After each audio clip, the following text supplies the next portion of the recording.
नमस्कार दोस्तों, जय हिंद, वंदे मातरम। अपना सक्षम पॉइंट यूट्यूब चैनल पर एक बार फिर से आप सभी का हार्दिक स्वागत है।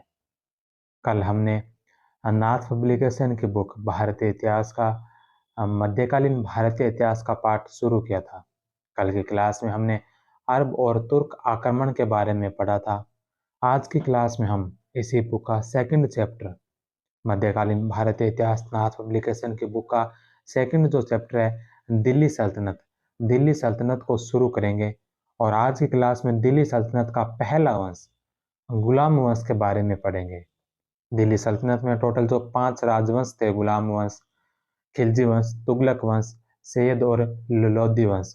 तो आज की क्लास में हम इस दिल्ली सल्तनत की स्थापना से लेकर और गुलाम वंश तक का पूरा गुलाम वंश के बारे में पढ़ने वाले हैं। दिल्ली सल्तनत जो 1206 से लेकर 1526 तक था, जिसमें गुलाम वंश का शासनकाल रहता है 1206 से 1290 तक का। तो करते हैं दिल्ली सल्तनत के इस सेकंड चैप्टर को शुरू। कुतुबुद्दीन ऐबक 1206 से 1210। 1206 से 1290 ईस्वी के मध्य दिल्ली सल्तनत के सुल्तान एक वंश के नए थे। ये सभी सुल्तान तुर्क थे तथा उनके वंश पृथक पृथक थे। कुतुबुद्दीन ऐबक कुतुबी वंश, इल्तुतमिश ने शमसी, बलबन ने बलबनी राजवंश की स्थापना की। इस प्रकार दिल्ली में इस समय 3 राजवंशों ने शासन किया। ये शासक स्वतंत्र माता पिता की संतानें थे। इस कारण इन सुल्तानों को गुलाम वंश के सुल्तान कहने के स्थान पर प्रारंभिक तुर्क सुल्तान अथवा दिल्ली के मामलुक सुल्तान कहना ही उपयुक्त है। कुतुबुद्दीन ऐबक सल्तनत का प्रथम शासक था, अर्थात दिल्ली सल्तनत का प्रथम शासक। इसके माता पिता तुर्किस्तान के निवासी थे और ये तुर्क थे। तुर्की भाषा में ऐबक का अर्थ है चंद्रमा का स्वामी। कुतुबुद्दीन ऐबक की एक अंगुली टूटी होने के कारण ऐबक कहलाया। यह बचपन में परिवार से बिछड़ गया था। कुतुबुद्दीन ने निसापुर के काजी फखरुद्दीन अजीज कूफी ने सर्वप्रथम खरीदा। अंत में मोहम्मद गोरी ने योग्यता से प्रभावित होकर अमीर ए आखूर का पद दिया। इतिहासकार हबीबुल्लाह ने कुतुबुद्दीन ऐबक को मामलुक कहा। यह अरबी भाषा का शब्द है जिसका तात्पर्य है स्वतंत्र माता पिता से उत्पन्न संतान। कुतुबुद्दीन ऐबक को भारत में तुर्की साम्राज्य का संस्थापक माना जाता है। ऐबक ने 1192 ईस्वी में तराइन के द्वितीय युद्ध में भाग लिया, जो मोहम्मद गोरी व पृथ्वीराज चौहान के मध्य लड़ा गया था। इस युद्ध के बाद ऐबक को भारतीय प्रदेशों का प्रबंधक बनाया गया। 1194 ईस्वी में चंदावर के युद्ध में भाग लिया। इस युद्ध में कन्नौज के गहड़वाल वंश के शासक जयचंद को पराजित किया। अनहिलवाड़ा के युद्ध 1197 ईस्वी में गुजरात के शासक भीमदेव द्वितीय को हराया। 1202-3 में बुंदेलखंड के राजा परमार्दी देव को पराजित किया तथा कालिंजर, महोबा व खजुराहो आदि स्थानों पर अधिकार कर लिया। 1205-6 ईस्वी में खोखरों के विद्रोह को दबाने में इसने गोरी की सहायता की। गोरी ने औपचारिक रूप से ऐबक को अपने भारतीय ठिकाने का प्रतिनिधि नियुक्त किया, उसे मलिक का पद प्रदान किया, उसे वली अहद या उत्तराधिकारी घोषित किया। ऐबक ने गोरी की मृत्यु के बाद 1206 में लाहौर के स्थानीय नागरिकों के अनुरोध पर सत्ता ग्रहण की व लाहौर को अपनी राजधानी बनाया। ऐबक ने सुल्तान की उपाधि ग्रहण नहीं की, बल्कि मलिक व सिपह सालार की उपाधि ग्रहण की। उसने न अपने नाम का खुतबा पढ़ा और न ही सिक्के चलाए। गोरी के उत्तराधिकारी गयासुद्दीन महमूद ने उसे सुल्तान स्वीकार किया व 1208 में उसे दास्ता से मुक्त किया। अतः भारत का शासक बनने के समय ऐबक गुलाम था। उपाधियां, ऐबक की उपाधियां: लाख बख्श, उदारता व दानशीलता के कारण मिन्हाज सिराज ने तबकात नासिरी में लाख बख्श कहा है। कुरान खा, कुरान का अत्यंत सुरीली आवाज में पाठ करने के कारण कुरान खा कहा गया। मलिक, सिपह सालार, पील बख्श, हाथियों का दान करने वाला। हातिम द्वितीय, मिन्हाज सिराज ने ऐबक को हातिम द्वितीय कहा है। मोहम्मद गोरी, मोहम्मद गोरी के कोई पुत्र नहीं था और न उसे अपने कुटुंब या गोर जनजातीय सरदारों पर विश्वास था। सल्तनत की रक्षा के लिए वह केवल अपने दासों पर विश्वास करता था। मिन्हाजुद्दीन सिराज के अनुसार वह कहा करता था कि सुल्तानों के एक या दो बेटे हो सकते हैं, मेरे अनेक हजार बेटे या यानी मेरे तुर्क गुलाम जो मेरे राज्य के उत्तराधिकारी होंगे और जो मेरे बाद उन राज्यों के खतबे खुतबे में मेरा नाम सुरक्षित रखेंगे। मोहम्मद गौरी के तीन प्रमुख विश्वास पत्र, जिसमें सबसे पहला नाम आता है ताजुद्दीन अय्यालदोज। मोहम्मद गौरी की मृत्यु के पश्चात यह गजनी का सुल्तान बना। कुतुबुद्दीन ऐबक ने इसकी पुत्री से विवाह किया। 1208 में दोनों के मध्य विवाद पैदा हुआ। ऐबक ने गजनी पर अधिकार कर लिया, परंतु जनता के सहयोग से यल्दोज पुनः सत्ता स्थापित करने में कामयाब हुआ और दोनों के मध्य अस्थायी संधि हो गई। इसको नियंत्रण में रखने हेतु ऐबक ने अपनी राजधानी लाहौर रखी। दूसरा व्यक्ति है नसरुद्दीन कुबाचा, सिंध व मुल्तान का गवर्नर था। ऐबक ने अपनी बहन का विवाह इसके साथ किया था। और तीसरा कुतुबुद्दीन ऐबक, जो भारतीय प्रदेशों का प्रशासक था। इस समय ऐबक ने वैवाहिक नीति अपनाकर नव स्थापित सल्तनत को बचाया। ऐबक ने अपनी पुत्री का विवाह अपने गुलाम इल्तुतमिश से किया। इल्तुतमिश को सर ए जानदार, अमीर ए शिकार का पद दिया। बाद में बदायूं यूपी का जो क्षेत्र है, बदायूं का इख्तियार बनाया। ऐबक के अधिकारी इख्तियारुद्दीन मुहम्मद बिन बख्तियार ने बिहार और बंगाल पर भी आक्रमण किया। नालंदा विश्वविद्यालय को नष्ट कर हजारों दुर्लभ पांडुलिपियां जलाई। इस समय बंगाल में पाल वंश के शासक लक्ष्मण सेन व राजधानी नदियां थी। बख्तियार खिलजी ने नादिया पर आक्रमण किया व लखनऊ को राजधानी बनाया। बख्तियार खिलजी की हत्या अली मर्दान खान ने की। बाद में अली मर्दान स्वतंत्र शासक की तरह व्यवहार करने लगा। इसको दोबारा नियंत्रण में लाया गया। वजीर पद का प्रचलन कुतुबुद्दीन ऐबक के काल में शुरू हुआ। फक्र ए मुदव्विर कुतुबुद्दीन ऐबक का पहला वजीर था। कुतुबुद्दीन ऐबक ने प्रमुख जो निर्माण कार्य करवाए उनमें सबसे पहला नाम आता है कुतुब मीनार का। 1199 ईस्वी में बननी शुरू हुई। ऐबक ने इसका निर्माण सूफी संत कुतुबुद्दीन बख्तियार काकी के नाम पर किया, किंतु ऐबक इसकी एक मंजिल का निर्माण पूरा करवा पाया। बाद में इल्तुतमिश ने 1231 में इसकी 3 मंजिल और बनवाई। बाद में बिजली गिरने से इसकी एक मंजिल गिर गई, जिसका बाद में फिरोज शाह तुगलक ने 2 मंजिल का निर्माण करवाया। इस प्रकार कुतुब मीनार में कुल 5 मंजिल हो गई। प्रत्येक मंजिल के बाद इसका व्यास कम होता जाता है। इसमें हिंदू और इस्लामी स्थापत्य शैली की विशेषताएं हैं। कुतुब मीनार का निर्माण लाल बलुआ पत्थर से हुआ। कुतुब मीनार का वास्तुकार फजल इब्न अबुल माली था। छज्जों के निर्माण में अवरोही टोडा तकनीकी काम में ली गई। इस मीनार की दीवारें ढलान लिए हुए हैं। इसके निर्माण का उद्देश्य संभवतः तुर्की विजय था। इसके बाहरी भाग पर अरबी व फारसी लेख है। कुतुब मीनार पर लेख है जिसमें फजल इब्न अबुल माली के नाम मिलते हैं। मोहम्मद बिन तुगलक 1336 ईस्वी में व सिकंदर लोदी भी इसके निर्माण से संबंधित है। मेजर स्मिथ ने 1794 में पुनः निर्माण करवाया। कुतुब मीनार को यूनेस्को की विश्व धरोहर सूची में 1993 में शामिल किया गया। ऐबक ने दिल्ली में राय पिथौरा के निकट शहर बसाया। यह मध्यकाल में निर्मित दिल्ली के 7 शहरों में प्रथम था। कुवत उल इस्लाम मस्जिद 1195 से 1199 ईस्वी, यह पहली तुर्क मस्जिद थी। पृथ्वीराज चौहान पर विजय के उपलक्ष्य में इसका निर्माण करवाया गया। सल्तनत काल में हिंदू इस्लाम पद्धति पर आधारित प्रथम मस्जिद मानी जाती है। यह राय पिथौरा के निकट दिल्ली में स्थित है, जो विष्णु मंदिर को तोड़कर बनाई गई है। जॉन मार्शल के अनुसार 27 जैन मंदिरों के अवशेषों पर निर्मित है। बाद में इसका विस्तार इल्तुतमिश व अलाउद्दीन खिलजी ने किया। मेहरौली का लौह स्तंभ इसके प्रांगण में है। इसकी सबसे बड़ी विशेषता उसका उत्कृष्ट मकसूरा तथा उससे जुड़ा किबला बिलान है।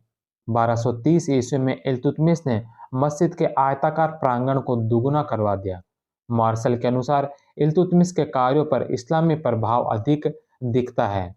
संभवतः यह कार्य हिंदू प्रभावों के विरुद्ध प्रतिक्रिया थी। अलाउद्दीन खिलजी ने इसके उत्तर में एक और भाग जोड़कर इसके इसके इबादत खाने को और अधिक बड़ा कर दिया तथा इसके पूर्वोत्तर की चार दीवारी भी विस्तृत कर दी। उसने अनेक स्तंभ पर कुरान की आयतें भी अंकित करवाई। इसके प्रांगण में इमाम जमीम का मकबरा भी है। सिकंदर लोदी के समय यह मस्जिद का इमाम रहा था। 2.5 दिन का झोंपड़ा 1199 से 1200 ईस्वी। तुर्की भाषा में झोंपड़े का अर्थ कम समय में तैयार किया गया आश्रय। अबू बकर ने इसका नक्शा बनाया था। जॉन मार्शल के अनुसार इस मस्जिद का निर्माण 2.5 दिन में हुआ था, अतः इसे 2.5 दिन का झोंपड़ा कहा जाता है। प्रारंभ में यहाँ पर चौहान वंश के शासक विग्रहराज चतुर्थ द्वारा निर्मित संस्कृत विद्यालय सरस्वती कंठाभरण था, जिसे कुतुबुद्दीन ऐबक ने 2.5 दिन के झोंपड़े में परिवर्तित कर दिया। इस इमारत पर विग्रहराज चतुर्थ विशलदेव द्वारा रचित संस्कृत नाटक हरिकेली के कुछ अंश अंकित है। इसमें प्रत्येक कोने में चक्राकार एवं बांसुरी के आकार की मीनारें हैं। फ्यूहरर ने लिखा है, समूचे बहिर्मार्ग में इतनी महीन और कोमल नक्काशी की जाली तराशी गई है कि उसकी तुलना महीन जालीदार कपड़े से की जा सकती है। पर्सी ब्राउन ने लिखा है कि यहाँ एक झोपड़ी के पास 2.5 दिन का मेला उर्स लगता है, इस कारण इसे 2.5 दिन का झोपड़ा कहा जाता है। कुतुबुद्दीन ऐबक के समय के प्रमुख विद्वान हसन निजामी, इसके द्वारा ताज उल मासिर की रचना की गई। हसन निजामी की ताज उल मासिर अरबी व फारसी का सुंदर मिश्रण है। यह प्रथम ऐतिहासिक ग्रंथ है जो मुस्लिम इतिहास के आरंभ का वर्णन करता है। आदाब उल हर्ब की रचना फक्र ए मुदव्विर ने की, जो कुतुबुद्दीन ऐबक का वजीर था। हालांकि इसने यह पुस्तक इल्तुतमिश को समर्पित की है। वजीर ऐबक ने इस पद का प्रचलन किया। फक्र ए मुदव्विर ऐबक का पहला वजीर था। कुतुबुद्दीन ऐबक की मृत्यु 1210 ईस्वी में लाहौर में चौगान पोलो खेल खेलते हुए घोड़े से गिर जाने के कारण हुई। लाहौर में ही ऐबक का मकबरा बना हुआ है। ऐबक ने सिक्के चलाए लेकिन उनके नमूने नहीं मिले हैं। इस समय दिल्लीवाल अथवा दहलीवाल सिक्का प्रचलित था, जो रुपये के 50वें भाग के बराबर होता था। अचानक मृत्यु होने के कारण ऐबक अपना उत्तराधिकार नहीं चुन सका था। जुबैनी के अनुसार ऐबक के कोई पुत्र नहीं था। मिन्हाज ने उसकी 3 बेटियों का उल्लेख किया है। आराम शाह 1210 से 11। ऐबक की मृत्यु के बाद कुछ तुर्क अमीरों और मलिकों ने इसको गद्दी पर बैठाया। आराम शाह कुतुबी वंश का आखिरी शासक था। कुतुबुद्दीन ऐबक की मृत्यु हो गई और तो उसके कोई पुत्र नहीं था, तो अमीर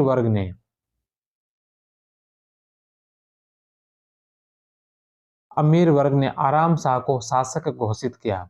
आराम शाह की कमजोरी का फायदा उठाकर अली मर्दा ने स्वतंत्रता की घोषणा कर दी। जूद का युद्ध जून 1211 में आराम शाह व इल्तुतमिश के बीच जूद का युद्ध हुआ, जिसमें इल्तुतमिश विजयी हुआ। आराम शाह ने 8 माह शासन किया। कुतुबुद्दीन ऐबक इल्तुतमिश को अपना पुत्र कहता था। इल्तुतमिश शेख नक्शवी को पिताजी कहा करता था। तो इसके पश्चात आराम शाह के पश्चात इल्तुतमिश शासक बनते हैं। इल्तुतमिश जो 1210 से 1236 ईस्वी तक शासन किया। इल्तुतमिश का अर्थ है साम्राज्य का रक्षक। इल्तुतमिश के पिता का नाम इलाम खां था। इल्तुतमिश की उपाधि सुल्तान ए आजम अमीर उल उमरा थी। शमसी वंश या प्रथम इल्बरी वंश का संस्थापक था। इल्तुतमिश मध्य एशियाई जनजाति का तुर्क था। उसका पिता अपनी जनजाति का एक सरदार था, अतः इल्तुतमिश का जन्म पर्याप्त समृद्ध वातावरण में हुआ और उसके और प्रकृति ने उसे आकर्षक व्यक्तित्व, सुंदरता, तीव्र बुद्धि और सर्वोत्तम स्वभाव वाला बनाया। इल्तुतमिश ने किस प्रकार और क्या शिक्षा प्राप्त की इसके बारे में पता नहीं लगता, परंतु वह शिक्षित व्यक्ति, साहसी सैनिक और योग्य व्यक्ति था। बाल्यकाल में उसके ईर्ष्यालु भाइयों ने उसे घुड़दौड़ के एक तमाशे में दासों के एक व्यापारी को बेच दिया। वहां से उसे बुखारा लाया गया, जहां उसे एक सद्र ए जहां के हाथों बेच दिया गया, जहां से इल्तुतमिश बुखारा हाजी नामक दासों के एक व्यापारी के अधिकार में आ गया। तत्पश्चात एक अन्य व्यापारी जमालुद्दीन मुहम्मद चुस्त कबा ने उसे खरीद लिया। इल्तुतमिश सुंदर और बुद्धिमान था तथा उसका पिता प्रेमवश उसे घर से बाहर नहीं जाने देता। इस कारण वह अपने भाइयों की ईर्ष्या का पात्र बन गया। इसामी की फुतू उस सलातीन से ज्ञात होता है कि इल्तुतमिश का कुछ समय बगदाद में व्यतीत हुआ। जमालुद्दीन चुस्तकबा उसे गजनी के दास बाजार में ले गया, जहां सुल्तान गोरी ने इल्तुतमिश व एक अन्य दास तमगाज रूमी को खरीदने के लिए 1000 स्वर्ण मुद्राओं की बोली लगाई, लेकिन जमालुद्दीन ने यह मूल्य अस्वीकार कर दिया। अतः गोरी ने गजनी में उसके क्रय विक्रय पर पाबंदी लगा दी। अंत में कुतुबुद्दीन ऐबक ने गोरी की अनुमति से अनिलवाड़ा गुजरात विजय के पश्चात इल्तुतमिश व तमगाज रूमी को दिल्ली के बाजार में 1 लाख जितल में खरीदा। इस प्रकार इल्तुतमिश कुल 5 बार गुलाम के रूप में बेचा गया, अतः इसे गुलामों का गुलाम कहा जाता है। 1205-6 में खोखरों के विद्रोह को दबाने में इसने महत्वपूर्ण भूमिका निभाई। इसी समय मोहम्मद गोरी ने ऐबक से कहा इसके साथ अच्छा व्यवहार करना, क्योंकि उसके द्वारा बड़े बड़े काम होने हैं। ऐबक ने इल्तुतमिश को दास्ता से मुक्त कर दिया। वे अपनी बेटी की शादी भी इससे कर दी। ऐबक ने इल्तुतमिश को अमीर उल उमरा की उपाधि प्रदान की। ऐबक ने इल्तुतमिश को पहले सर ए जहांदार अंगरक्षकों का प्रधान, फिर अमीर ए शिकार का पद दिया। इल्तुतमिश को दिल्ली सल्तनत का वास्तविक संस्थापक माना जाता है। ऐबक की मृत्यु के समय यह बदायूं का सूबेदार था। इसने सुल्तान की पदवी धारण की व दिल्ली को राजधानी बनाया। इल्तुतमिश ने 26 वर्ष के शासन के 3 मुख्य चरण निम्न हैं। 1211 से 1220 ईस्वी तक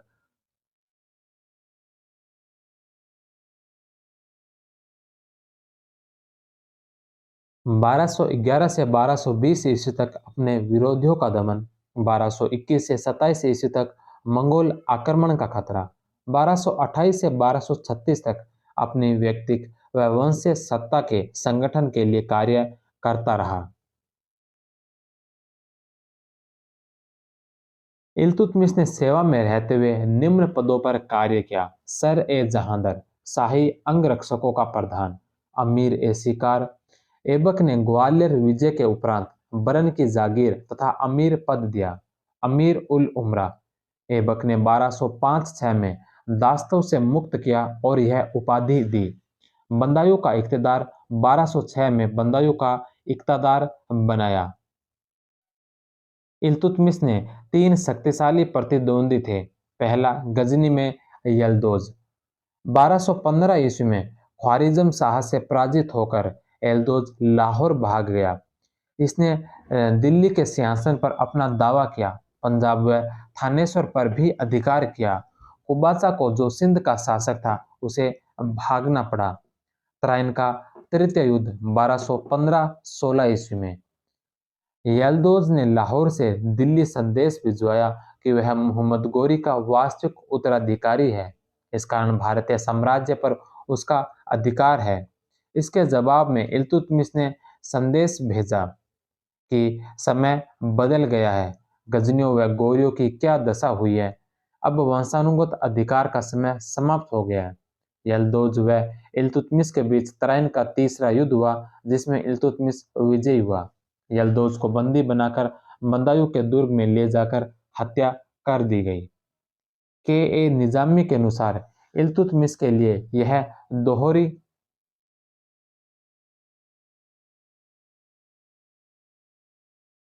के ए निजामी के अनुसार इल्तुतमिश के लिए दोहरी विजय थी। उसकी सत्ता को ललकारने वाला सबसे भयंकर शत्रु का विनाश और गजनी से अंतिम रूप से संबंध विच्छेद हो गया।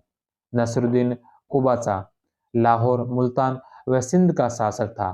1217 ईस्वी में इल्तुतमिश ने इसके विरुद्ध अभियान किया तो यह भाग खड़ा हुआ।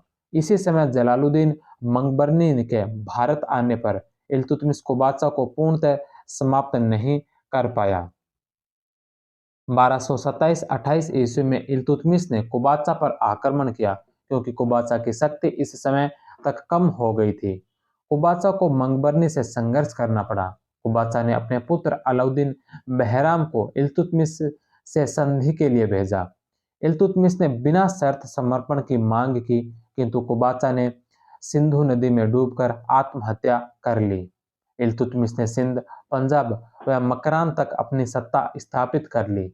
सिंध विजय करने के लिए निजामुद्दीन जुनैदी जो वजीर था, जुनैदी को नियुक्त किया गया।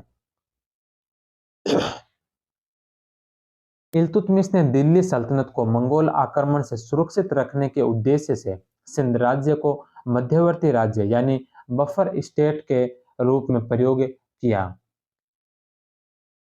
तीसरा था लखनौती में अली मर्दान, बिहार व बंगाल का गवर्नर। इल्तुतमिश के शासक बनने के समय अली मर्दान ने अपनी स्वतंत्रता की घोषणा कर छत्र धारण कर अपने नाम का खुतबा पढ़ा तथा अलाउद्दीन की उपाधि धारण की। यह अत्याचारी सिद्ध हुआ, जिसके कारण इसकी हत्या कर दी गई। 1211 में हुसामुद्दीन एवाज खिलजी को उस पद पर बिठाया गया। यह एक स्वतंत्र शासक बन गया और सुल्तान गयासुद्दीन का खिताब धारण किया। बिहार में भी अपनी शक्ति बढ़ा ली और 1225 में इल्तुतमिश ने बंगाल की ओर कूच किया। उसने दिल्ली की अधीनता स्वीकार कर ली व भारी हर्जाना दिया। इल्तुतमिश के लौटते ही उसने मलिक जानी को पराजित कर दिया, जिसे इल्तुतमिश ने बंगाल का मुक्ता नियुक्त किया था। अंत में इल्तुतमिश के पुत्र नसरुद्दीन महमूद ने उसे पराजित किया और मार डाला। नसरुद्दीन महमूद को लखनौती का मुक्ता नियुक्त किया गया। नासिरुद्दीन महमूद की मृत्यु के बाद बंगाल व बिहार में पृथक पृथक इख्तियार नियुक्त किए गए। अब मंगोल आक्रमण कब है? 1221 से 1228 ईस्वी। चंगेज खां, जिसका मूल नाम तिमुचिन था, के प्रकोप से बचने के लिए ख्वारिज़म शाह का पुत्र जलालुद्दीन मंगबरनी भागकर सिंधु घाटी में आ गया। वहां आकर उसने इल्तुतमिश से सहायता मांगी, लेकिन इल्तुतमिश नव स्थापित सल्तनत को बचाना चाहता था तथा मंगोलों से कोई शत्रुता मोल नहीं लेना चाहता था। अतः उसने मंगबरनी की कोई सहायता नहीं की। 1228 ईस्वी में जब मंगबरनी भारत से चला गया तो इस समस्या का समाधान हो गया। मंगबरनी ने आइनुल मुल्क नामक दूत इल्तुतमिश के दरबार में भेजा, जिसकी इल्तुतमिश ने हत्या करवा दी। चंगेज खान ने इल्तुतमिश के दरबार में दूत भेजा कि वह मंगबरनी की सहायता न करे। चंगेज खान अपने आप को ईश्वर का अभिशाप कहता था। मंगोलियों के मरुस्थल में तिमुचिन, जो बाद में चंगेज खान के नाम से जाना गया, व्यक्ति पैदा हुआ। यह अपने आप को खुदा का कहर कहा करता था। चंगेज खान की जीवनी जुबैनी के द्वारा लिखी गई और ये लोग खाकान की उपाधि धारण करते थे। चंगेज खान की क्रूरता का अंदाजा इस बात से लगाया जा सकता है कि इन्होंने अपने समय में लगभग 4 करोड़ लोगों का कत्ल किया था। ये जिस क्षेत्र को जीते थे वहां के समस्त पुरुषों का कत्ल कर दिया जाता था और महिलाओं को अपनी दास बना लिया करते थे। खान लगे होने के कारण कुछ लोग इनको मुस्लिम मानते हैं, लेकिन यह इस धर्म के अनुयायी नहीं थे। इनके सरदार खाकान की उपाधि धारण करते थे और यही उपाधि भारत में मुगल वंश के संस्थापक बाबर के द्वारा भी 1526 में धारण की गई थी। इल्तुतमिश के समय 1221 में चंगेज खान सिंधु नदी के तट पर आया। यह ख्वारिज्म के जलालुद्दीन मंगबरनी का पीछा करता हुआ सिंधु नदी तक आ गया, लेकिन इल्तुतमिश ने कूटनीति से काम लेते हुए इसे शरण प्रदान नहीं की, जिसके कारण दिल्ली सल्तनत चंगेज खान के आक्रमण से बच गई थी। तुर्कान ए चहलगानी चरगान भी कहा जाता है। आरंभ में ही कुछ कुतुबी अर्थात कुतुबुद्दीन ऐबक के समय के सरदार और मुइजी अर्थात मोहम्मद गोरी के समय के सरदारों ने इल्तुतमिश के सिंहासन पर बैठते ही उसका विरोध किया। इल्तुतमिश ने उनके विद्रोह को तो समाप्त कर दिया, परंतु वह कभी भी उन पर पूर्ण विश्वास नहीं कर सका। इस कारण इल्तुतमिश ने अपने गुलाम सरदारों का एक गुट बनाया, जिसे तुर्कान ए चहलगानी के नाम से विख्यात हुआ। इल्तुतमिश ने अपने 40 गुलाम सरदारों का संगठन बनाया। ये पूर्णतः स्वामी भक्त थे। ये उच्च प्रशासनिक व सैनिक पदों पर नियुक्त थे। तुर्कान ए चहलगानी का सर्वप्रथम उल्लेख इसामी की फुतुह उस सलातीन में मिलता है। यह नाम तारीख फिरोज शाही में जियाउद्दीन बर्नी ने दिया था। बाद में बलबन ने अपने समय में चालीसा का पूर्णतः दमन कर दिया।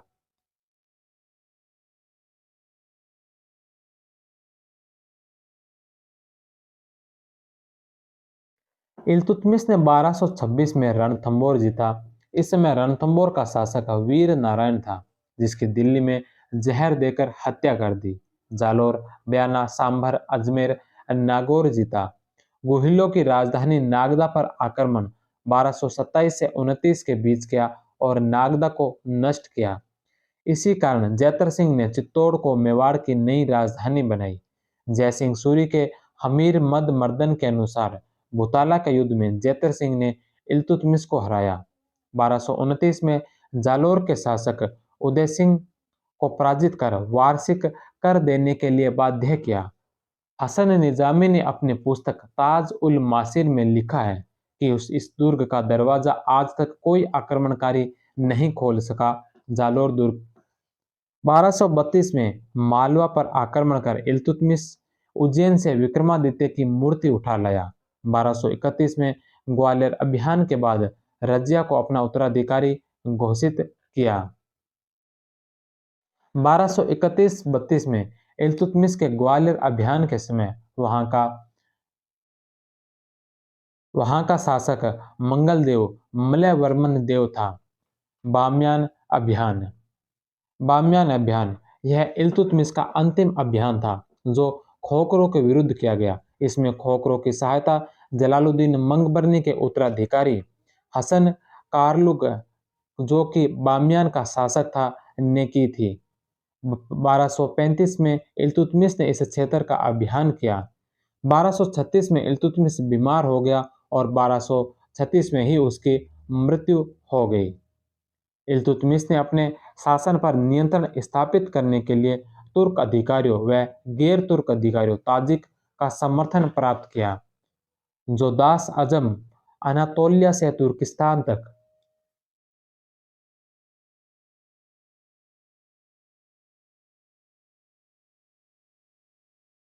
जो दास अजम अनातोलिया से तुर्किस्तान तक अजम से लाए गए थे, उन्हें तुर्क समझा जाता था।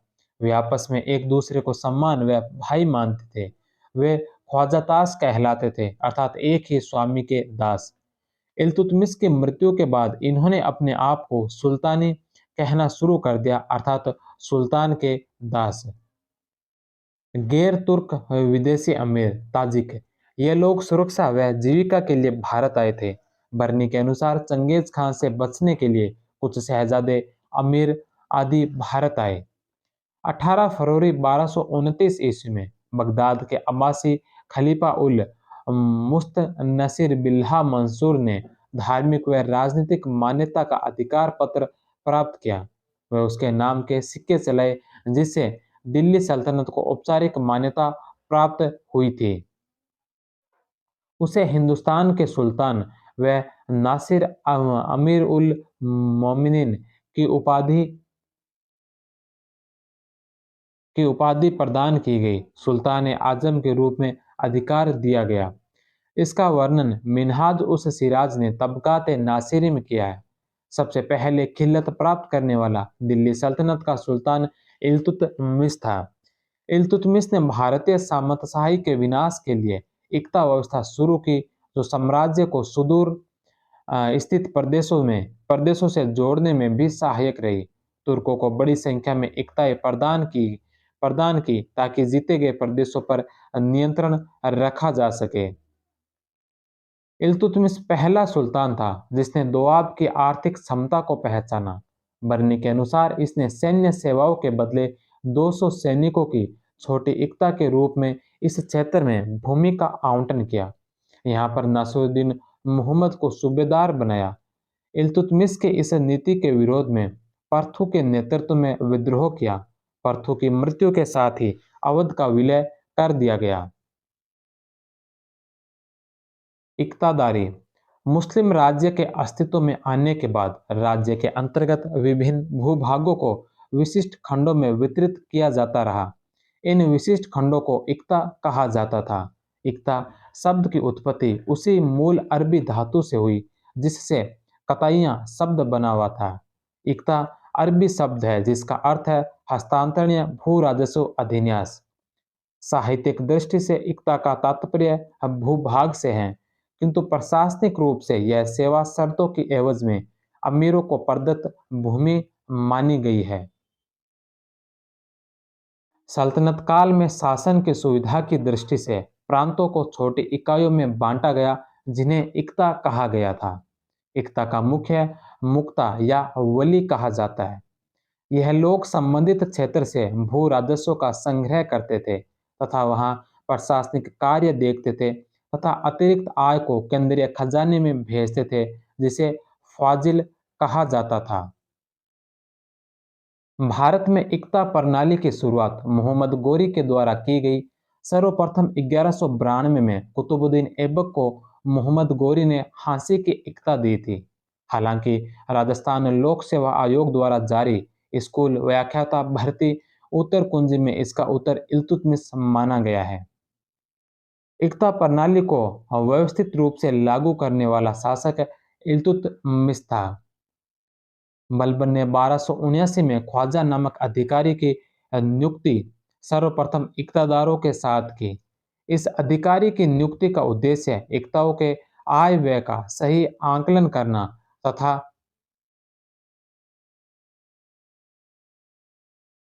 भ्रष्टाचार पर अंकुश लगाना था। अलाउद्दीन खिलजी ने इक्ता प्रणाली को खालसा भूमि में बदल दिया। गयासुद्दीन तुगलक पहला शासक था जिसने इक्ता के राजस्व में व्यक्तिगत आय और उसके अधीन रखे गए सैनिकों के वेतन को स्पष्ट रूप से विभाजित किया। मोहम्मद बिन तुगलक ने इक्ता प्रणाली में दो अधिकारी नियुक्त किए जिन्हें मुक्ता तथा वली कहा गया। फिरोज शाह तुगलक ने इक्तदारी प्रणाली को वंशानुगत बना दिया। फिरोज शाह तुगलक ने इतलाकनामा का प्रचलन किया जो लगान से वेतन प्राप्त करने का नियुक्ति पत्र था। इल्तुतमिश का परिवार इल्तुतमिश की पत्नियां शाह तुर्कान और तुर्कान खातून या कुतुब बेगम। शाह तुर्कान के पुत्र रुकनुद्दीन फिरोज, नसरुद्दीन मोहम्मद और तुर्कान खातून या कुतुब बेगम के जो पुत्र पुत्रियां थी वो थी रजिया सुल्तान और मुइजुद्दीन बहराम शाह।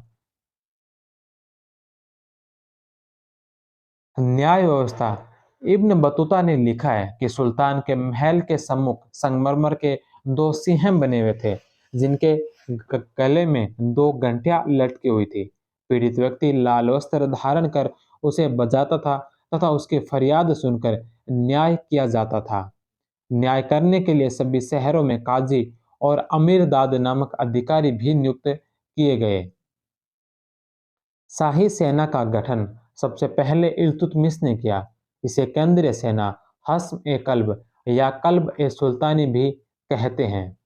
प्रांतीय सेना को हस्म ए अतरफ अतरफ कहा जाता है। दिल्ली सल्तनत में सैन्य व्यवस्था का शुभारंभ इल्तुतमिश से होता है। सरंजामदार सरंजामदार सर्वप्रथम इल्तुतमिश ने शाही अंगरक्षकों का यह दल गठित किया।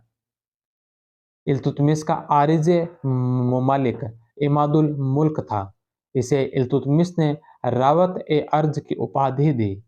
बलबन के काल में इसे यह पद प्राप्त था। मुद्रा प्रणाली। इल्तुतमिश पहला तुर्क शासक जिसने शुद्ध अरबी सिक्के चलाए। सिक्कों पर टकसाल नाम लिखवाने की परंपरा सर्वप्रथम इल्तुतमिश ने शुरू की। ग्वालियर विजय के बाद सिक्कों पर शक्तिशाली सुल्तान, साम्राज्य व धर्म का सूर्य, धर्मनिष्ठों के सहायक आदि अंकित करवाया। चांदी का टंका 175 ग्रेन का था। तांबे का जीतल। सिक्कों पर खलीफा का नाम अंकित करवाया, जिसे जनसाधारण को सुल्तान के स्थायित्व में अधिक विश्वास हो गया, किंतु सोने के सिक्कों में कोई सुधार नहीं किया गया। सिक्कों पर हिंदुओं के प्रचलित प्रतीक जैसे शिव का नंदी और चौहान घुड़सवार अंकित करवाए। इल्तुतमिश ने मिश्रित धातु के सिक्के चलाए। बिलान चांदी व तांबा मिश्रण सिक्का था। अदल यह 8 ग्रेन का सिक्का था। चांदी के सिक्कों पर देवनागरी लिपि का प्रयोग नहीं मिलता, जबकि मिश्रित व तांबे के सिक्कों पर मिलता है। भारत में सिक्कों का इतिहास। प्राचीन भारतीय सिक्के, जिन्हें पंचमार्क या हाथ सिक्के कहा जाता था, चांदी तथा तांबे से निर्मित है। इन पर केवल चित्र बने हुए हैं तथा लेख युक्त सामग्री एवं तिथि क्रम का अभाव है। भारतीयों ने सिक्के पर लेख उत्कीर्ण करने की परंपरा यूनानियों के संपर्क से सीखी। भारत में सर्वप्रथम लेख युक्त सिक्कों का प्रचलन हिंद यवन इंडो ग्रीक शासकों ने करवाया। भारत में सर्वप्रथम स्वर्ण मुद्राओं के प्रचलन का श्रेय व्यक्तिगत रूप से कुषाण वंशी शासक विमकदफिसस को जाता है। राजस्थान के भरतपुर जिले में स्थित बयाना से बड़ी संख्या में गुप्तकालीन सिक्के पुरातात्विक खुदाई से प्राप्त हुए हैं। मोहम्मद गौरी ने लक्ष्मी की आकृति युक्त सिक्के चलाए थे, जिस पर देवनागरी भाषा में मोहम्मद बिन साम अंकित था। इल्तुतमिश पहला शासक था जिसने शुद्ध अरबी सिक्के चलाए। इसने चांदी का टंका, तांबे का जीतल के नाम से प्रसिद्ध सिक्के चलाए।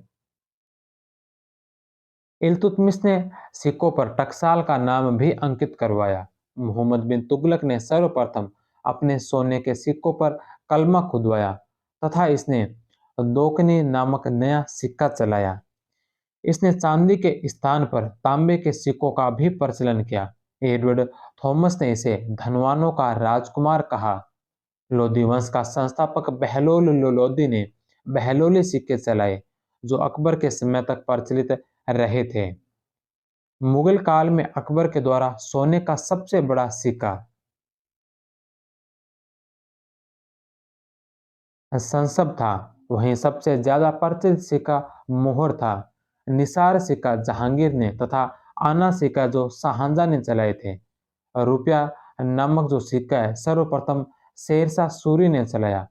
अंग्रेजों ने अपनी प्रथम टकसाल कलकत्ता में अली नगर की संधि के पश्चात स्थापित की थी।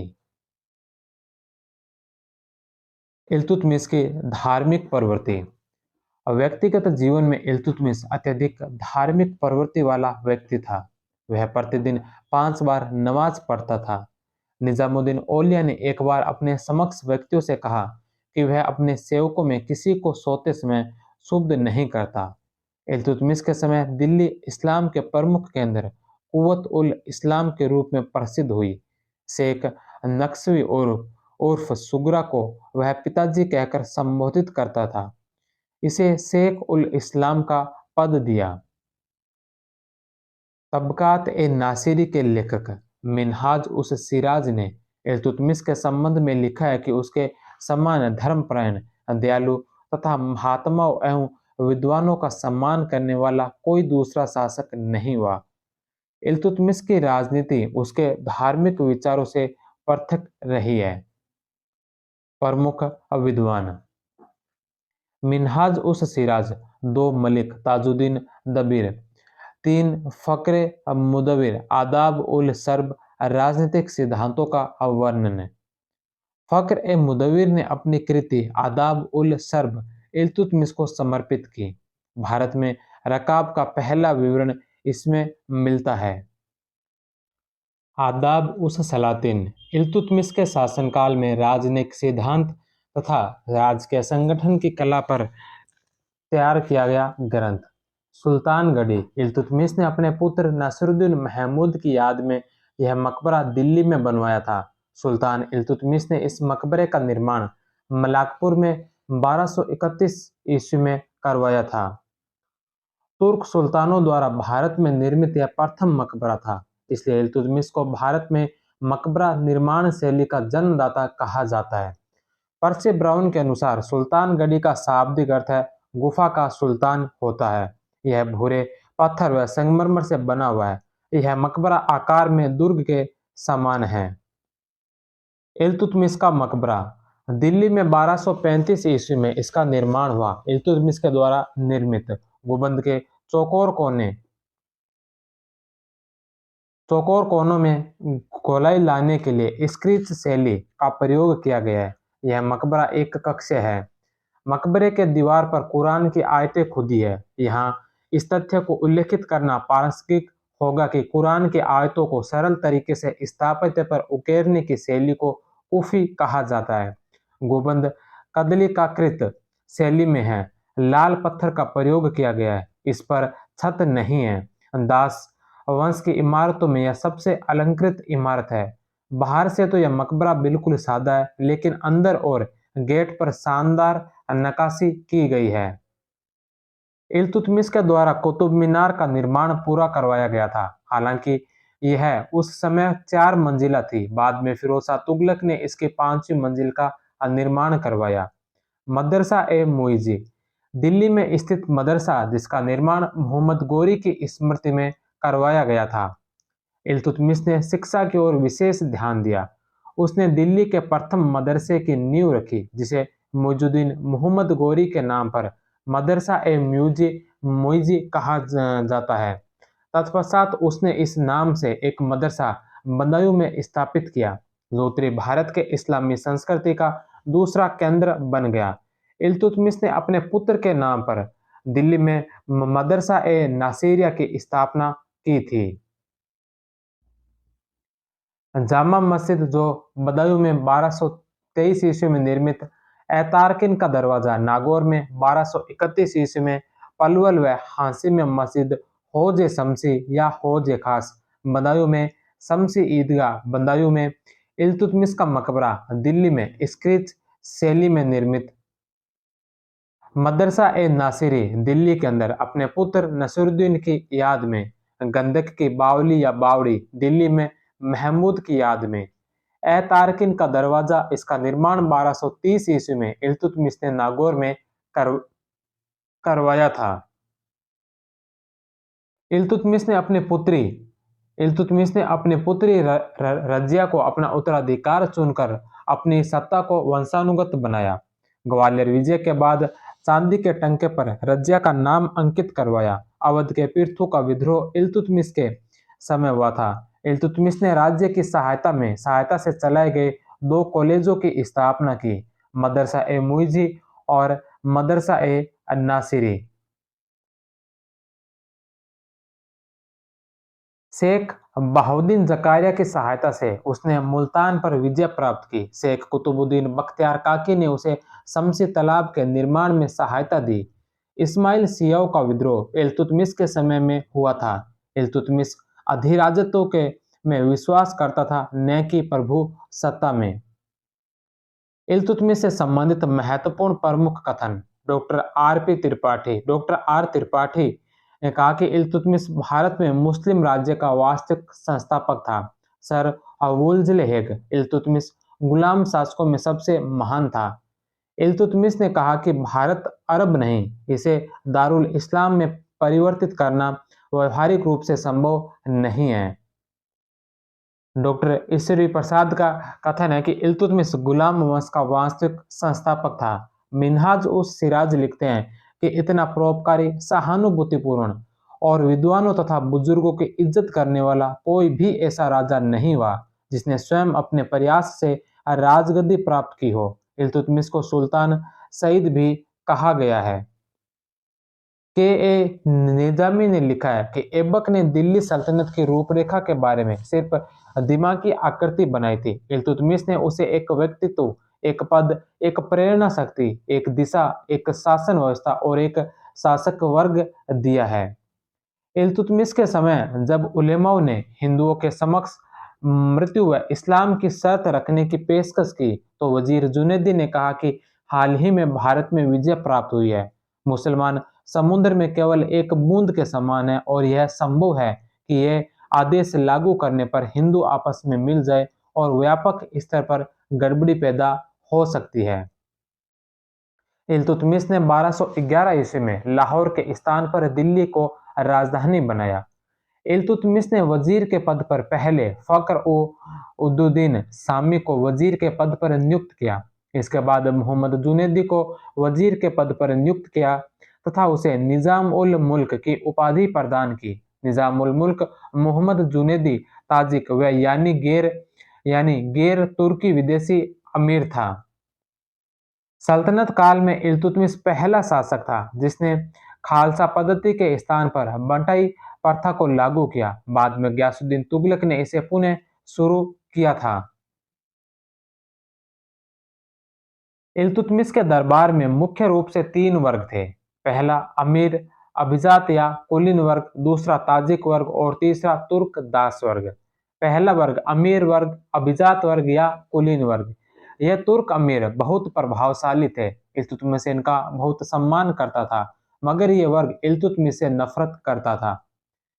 दूसरा वर्ग था ताजिक वर्ग। ये गैर तुर्क विदेशी मुसलमान थे जो मावरा खुरासान क्षेत्र से आए थे। संख्या में अमीरों से कम थे, लेकिन प्रशासन में इनका महत्व था। और तीसरे थे तुर्क दास वर्ग। इन्हें शमसी दास या तुर्कान ए अहल पाक या ख्वाजा तासी, एक ही दास के स्वामी का दास तथा तुर्क दास कहा जाता था। सुदृढ़ सुदृढ़ राजवंश के स्थापना के उद्देश्य से इल्तुतमिश ने फारसी ईरानी परंपराओं को अपनाया। ऐसा करने वाला यह दिल्ली सल्तनत का प्रथम शासक था। इल्तुतमिश ने अपने दरबार में ईरानी राज दरबार के रीति रिवाजों और व्यवहार को आरंभ किया था। वंशानुगत राजतंत्र आरंभ किया। इसी क्रम में रज्या को अपना उत्तराधिकारी घोषित किया। इल्तुतमिश के शासनकाल में 1235 ईस्वी में एक तिब्बती भिक्षु धर्म स्वामी ने नालंदा की यात्रा की थी। नेल्सन राइट ने इल्तुतमिश को महान मुद्रा विशेषज्ञ कहा है। इल्तुतमिश के बाद दूसरे शासक बनते हैं रुकनुद्दीन फिरोज शाह, जो 1236 ईस्वी में ही शासन रहे और 1236 में ही रजिया सुल्तान है जो शासिका बन जाती है। तो पहले रुकनुद्दीन फिरोज शाह 1236 ईस्वी। इल्तुतमिश का सबसे बड़ा पुत्र नसीरुद्दीन महमूद उसका अयोग्य उत्तराधिकारी सिद्ध होता है, परंतु 1229 में उसकी मृत्यु हो गई। उसकी मृत्यु के बाद से इल्तुतमिश ने अपना उत्तराधिकारी चुनने की आवश्यकता अनुभव हो रही थी। दूसरा पुत्र फिरोज विलासी व आलसी था तथा अन्य पुत्रों की आयु कम थी। ऐसी स्थिति में इल्तुतमिश ने अपनी योग्य पुत्री रजिया को अपना उत्तराधिकारी चुना। ग्वालियर पर आक्रमण के समय राजधानी दिल्ली के शासन की देखभाल रजिया ने की थी। जिस कुशलता से रजिया ने उस कार्य को पूरा किया, वह उससे इतना अधिक प्रभावित हुआ कि ग्वालियर से वापस आने पर उसने अपना उत्तराधिकारी घोषित कर दिया। चांदी के टंका पर उसका नाम अंकित करा दिया। इस अवसर पर उसके कुछ अमीरों ने रजिया के स्त्री होने के नाते उसका विरोध किया, परंतु इल्तुतमिश ने यह कहकर शांत कर दिया कि मेरी मृत्यु के पश्चात यह पता लग जाएगा कि मेरी पुत्री के अलावा मेरे पुत्रों में से कोई अन्य शासक बनने के योग्य नहीं है। किंतु इल्तुतमिश की मृत्यु के बाद पश्चिमी सीमा अभियान से दिल्ली वापस आए प्रांतीय इक्तदारों ने फिरोज को सुल्तान बना दिया। इसमें फिरोज की माता शाह तुर्कान, जो पहले एक दासी थी, का षड्यंत्र भी शामिल था। फिरोज की अयोग्यता, उसकी माता की क्रूरता के कारण जगह जगह विद्रोह होने लगे। इल्तुतमिश के छोटे पुत्र कुतुबुद्दीन को अंधा कर मार दिया गया। प्रांतीय विद्रोहियों का सामना करने के लिए जब फिरोज शाह राजधानी से बाहर गया तो शुक्रवार की नमाज के समय रजिया लाल वस्त्र पहनकर उपस्थित हुई। उसने जनता को इल्तुतमिश की इच्छा से अवगत करवाया तथा क्रूर शाह तुर्कान के विरुद्ध सहायता मांगी तथा संभवतः यह वादा भी किया कि यदि वह अयोग्य सिद्ध हो गई तो उसका सिर काट दिया जाए। दिल्ली की जनता ने उत्साह से साथ दिया तथा रजिया को सुल्तान बना दिया। शाह तुर्कान को जेल में डाल दिया गया, फिरोज शाह को पकड़कर कत्ल कर दिया गया। इस प्रकार रजिया के मामले में पहली बार दिल्ली की जनता ने उत्तराधिकारी के प्रश्न पर स्वयं निर्णय लिया। फिरोज शाह को हटाने में दिल्ली की जनता व दिल्ली के सरदारों का योगदान था। रुकनुद्दीन फिरोज शाह के पश्चात शासक का बनती है सुल्तान रजिया 1236 से 1240 ईस्वी तक। सुल्तान रजिया का जन्म 1205 ईस्वी में बदायूं में हुआ था। रजिया की उपाधि उम्मदत उल निसवा थी। दिल्ली के नागरिकों ने दिल्ली सल्तनत के इतिहास में प्रथम बार सुल्तान को बनाने में भाग लिया। इस कारण सुल्तान रजिया को दिल्ली में रहते हुए किसी प्रकार का भय नहीं था। रजिया ने यह वायदा किया कि यदि वह अयोग्य हो तो दिल्ली के नागरिकों को उसे हटाने का अधिकार है। रजिया के सुल्तान बनने पर इल्तुतमिश की इच्छा की पूर्ति हुई। धार्मिक वर्ग भी की राजनीति में असहायता प्रकट हुई क्योंकि इस्लामी परंपरा के अनुसार एक स्त्री का सिंहासन पर बैठना वर्जित था। तुर्कों की बौद्धिक उदारता प्रमाणित होती है क्योंकि एक स्त्री को शासक स्वीकार किया गया। इल्तुतमिश ने अपने मुशर्रिफ उल ममालिक ताजुल मुल्क मोहम्मद दबीर का रजिया के नाम उत्तराधिकार का मनोनयन पत्र निर्मित करने का आदेश देते हुए कहा, मेरे पुत्र भोग विलास में ग्रसित है और कोई भी शासन करने के योग्य नहीं है। वे इस राज्य का शासन नहीं कर सकते। मेरी मृत्यु के बाद यह सिद्ध हो जाएगा। रजिया को दिल्ली के लोगों का समर्थन था, परंतु बदायूं, मुल्तान, झांसी व लाहौर के गवर्नर उसके विरोधी थे। इल्तुतमिश के समय का वजीर निजामुल मुल्क मोहम्मद जुनैदी भी रजिया का विरोधी था। रजिया के विरुद्ध पहला विद्रोह लाहौर के गवर्नर कबीर अयाज खान ने किया था। रजिया के समय में सुल्तान व तुर्क अमीरों के बीच संघर्ष की शुरुआत हुई जो बलबन के सत्तारूढ़ होने तक जारी रही। रजिया ने पर्दा त्याग कर पुरुषों के समान कुबा यानी कोट व कुल्हा टोपी को कहा गया, कुबा व कोट पहनकर दरबार में आना शुरू किया। रजिया ने अबिसिनियाई हबशी जलालुद्दीन याकूत को अमीर ए आखुर असुसाला का प्रधान के पद पर नियुक्त किया। जमालुद्दीन याकूत रजिया का कृपा पात्र था और वह रजिया के घोड़े पर बैठने के अवसर पर उसे अपने हाथों का सहारा दिया करता था। इस कारण कुछ इतिहासकारों ने रजिया पर याकूत के साथ प्रेम संबंध होने का आरोप लगाया। एतगिन को बदायूं व अल्तुनिया को बठिंडा तबर हिंद का इक़्तिदार नियुक्त किया तथा अमीर ए हाजिब का पद दिया। 1238 ईस्वी में गजनी और बामियान के ख्वारिज़म शाह के सूबेदार मलिक हसन कारलुग ने मंगोलों के विरुद्ध रजिया से सहायता मांगी। रजिया ने उसको बरन की आय देने का वायदा किया परंतु सैनिक सहायता नहीं की। इस प्रकार इल्तुतमिश की भांति उसने भी मंगोलों के आक्रमण से अपने राज्य की रक्षा की। वह शुद्ध उच्चारण के साथ कुरान का पाठ करने वाली मुस्लिम महिला थी। फरिश्ता ने कहा था। रजिया ने शासन को अपने हाथों में केंद्रित करने के लिए विदेशी और गैर तुर्की सरदारों को विभिन्न शासकीय पदों पर नियुक्त कर तुर्की सरदारों की शक्ति तोड़ने की कोशिश की। इसे तुर्की गुलाम सरदार सहन नहीं कर सके। रजिया दिल्ली में पूर्णतः सुरक्षित थी, अतः तुर्की सरदारों ने रजिया को दिल्ली से बाहर निकालने की योजना बनाई। रजिया ने प्रथम अभियान रणथंबोर पर किया। उस समय रणथंबोर का शासक बाघभट्ट था। इस अभियान के पश्चात ग्वालियर अभियान किया, लेकिन ये दोनों अभियान असफल रहे। इसी आशय से 1240 ईस्वी में लाहौर के इक़्तिदार कबीर खान ने विद्रोह किया। रजिया ने तुरंत अपनी सेना लेकर उस पर आक्रमण किया। कबीर खान चिनाब नदी तक भाग गया, किंतु चिनाब के उस पार मंगोलों का नियंत्रण था, अतः उसने आत्मसमर्पण कर दिया। रजिया ने उससे लाहौर की सूबेदारी छीन ली तथा इसके स्थान पर उसे मुल्तान की सूबेदारी प्रदान की। इसके बाद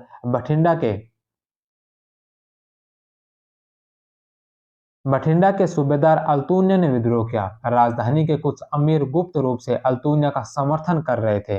रजिया के दिल्ली छोड़ते ही अमीरों ने याकूत की हत्या कर दी। अल्तून्य अल्तून्य रजिया के अमीर हाजिब एतगिन का घनिष्ठ मित्र था और वह बहुत सावधानी से कार्य कर रहा था। रमजान के गर्मी के दिनों की परवाह न करके रजिया तुरंत ही विद्रोह को दबाने के लिए चल पड़ी।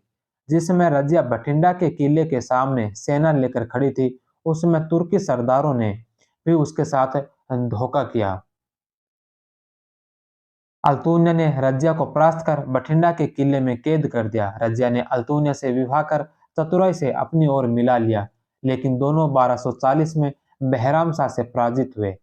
अक्टूबर 1240 में कैथल के पास डकैतों ने रजिया व अल्तून्य की हत्या कर दी। इस प्रकार रजिया का काल 3 वर्ष 6 माह और 6 दिन रहा। रजिया शुद्ध उच्चारण के साथ कुरान का पाठ करती थी तथा अपने पिता के जीवन काल में शासन कार्य किया करती थी। रजिया के कैद होते ही तुर्क अमीरों ने बहराम शाह को शासक बनाया, जो इल्तुतमिश का तीसरा पुत्र था। अल्तून्य इस निर्णय से संतुष्ट नहीं था। रजिया के विरुद्ध षड्यंत्रकारियों में एतगिन प्रमुख था। मिन्हाज उस सिराज के अनुसार रजिया में सभी बादशाही गुण विद्यमान थे, किंतु महिला होने के कारण सब बेकार थे। रजिया के पतन का प्रमुख कारण तुर्की अमीरों अर्थात चहलगामी के सदस्यों की महत्वाकांक्षा। इसामी के अनुसार रजिया के याकूत से प्रेम संबंध। फरिश्ता के अनुसार जब रजिया घोड़े पर सवार होती तब याकूत उसे बाहों में उठाकर घोड़े पर बिठाता था। मिन्हाज ने दोनों के संबंधों को निष्कलंक कहा है। एल्फिस्टन के अनुसार यदि रजिया स्त्री न होती तो उसका नाम भारत के महान मुस्लिम शासकों में ले लिया जाता। इसामी के अनुसार रजिया को सिंहासन पर बैठने के बजाय चरखा संभालना चाहिए था। इल्तुतमिश के द्वारा जब रजिया को अपना उत्तराधिकारी नियुक्त किया गया, तब तत्कालीन अमीरों ने इसका विरोध किया था, जिसमें अल्तून्या भी शामिल था। फिर उस समय के अमीर ए आखुर के पद पर नियुक्त याकूत को, जो अबिसीनिया का हबशी था, के साथ जब रजिया प्रेम प्रसंग में फंस गई तो लाहौर के इक़्तिदार कबीर खां अयाज ने इसे तुर्की तुर्की परंपरा के विरुद्ध बताते हुए रजिया के खिलाफ विद्रोह कर दिया। अल्तून्या ने तबर हिंद दुर्ग में षड्यंत्र रचा, जब रजिया याकूत के साथ उसे उसके विद्रोह को दबाने के लिए गई तो इन दोनों को गिरफ्तार कर लिया और याकूत की हत्या करवा दी। फिर अल्तून्या ने पलटी मारते हुए रजिया से शादी कर ली, लेकिन कैथल हरियाणा के पास लुटेरों ने इन दोनों को निपटा दिया। रजिया के बाद शासक बनते हैं बहराम शाह, मुइजुद्दीन बहराम शाह, जो 2 साल तक शासन कार्य करते हैं, 1240 से 42 तक। रजिया की मृत्यु 1240 ईस्वी और नायब के रूप में बलबन की शक्ति के उत्थान के बीच का काल अमीरों व सुल्तान के बीच संघर्ष का काल था। अमीर इस बात पर सहमत थे कि दिल्ली के सिंहासन पर इल्तुतमिश के किसी वंशज को ही बिठाया जाए, किंतु वे समस्त शक्ति व अधिकार अपने हाथों में रखना चाहते थे। दिल्ली के विद्रोही अमीरों ने इल्तुतमिश के तीसरे पुत्र बहराम शाह को 21 अप्रैल 1240 को लाल महल में सिंहासन पर बिठाया। इसी समय बहराम शाह ने नायब ए मुमालिकात का नया पद सृजित किया। इस पर एतगिन को सर्वप्रथम नियुक्त किया। सुल्तान ने सारे अधिकार एतगिन को सौंप दिए। एतगिन ने इल्तुतमिश की तलाकशुदा पुत्री से विवाह कर लिया, दरवाजे पर नौबत व हाथी रखना प्रारंभ कर दिया। ये विशेषाधिकार केवल सुल्तान के पास थे। अब वास्तविक शक्ति व सत्ता के 3 केंद्र बन गए, सुल्तान, नायब और वजीर। एतगिन की बढ़ती शक्ति को देखकर सुल्तान ने उसके दफ्तर में ही उसका वध करवा दिया। अब मंगोल आक्रमण। बहराम शाह के शासनकाल में दिसंबर 1241 में तायर बहादुर के नेतृत्व में मंगोलों ने मुल्तान पर आक्रमण किया। भारत पर सर्वप्रथम मंगोल आक्रमण बहराम शाह के शासनकाल में हुआ था। मुल्तान के गवर्नर मुल्तान के गवर्नर कबीर खां अयाज के विरोध के कारण मंगोल आक्रमण असफल रहा। इसके बाद मंगोल लाहौर की ओर बढ़े। सुल्तान ने वजीर मुहाजिबुद्दीन को मंगोलों के विरुद्ध भेजा। इस अवसर पर इसने सुल्तान के विरुद्ध तुर्क अमीरों को भड़काने के लिए एक चाल चली। इस संबंध में सुल्तान को पत्र लिखकर इस आशय का फरमान प्राप्त कर लिया, जिसमें सुल्तान ने उन तुर्क अमीरों की हत्या करने को कहा जो स्वामी भक्त नहीं थे। मुहाजिबुद्दीन अपनी चाल में सफल रहा। तुर्की सरदारों ने विद्रोह कर दिया तथा सुल्तान को हटाने के लिए दिल्ली की ओर कूच किया। बहराम शाह को पराजित कर 1242 में अवध कर दिया। बहराम शाह के वध के बाद सुल्तान का पद रिक्त हो गया। इसका फायदा उठाते हुए तुर्कदास किस्लू खान ने स्वयं को सुल्तान घोषित कर दिया। यह घोषणा तुर्क अमीरों को अनुचित लगी। अमीरों ने रुकनुद्दीन फिरोज शाह के पुत्र अलाउद्दीन मसूद शाह को सुल्तान घोषित किया। अलाउद्दीन मसूद शाह 1242 से 1246 यह रुकनुद्दीन फिरोज शाह का पुत्र था। बलबन को हांसी का इक्ता दिया तथा अमीर ए हाजिब का पद दिया। नायब का पद मलिक कुतुबुद्दीन हसन गैर तुर्क था के पास था। अलाउद्दीन मसूद शाह को इस शर्त पर सिंहासन सौंपा गया कि वह स्वयं राज्य की शक्ति का प्रयोग नहीं करेगा।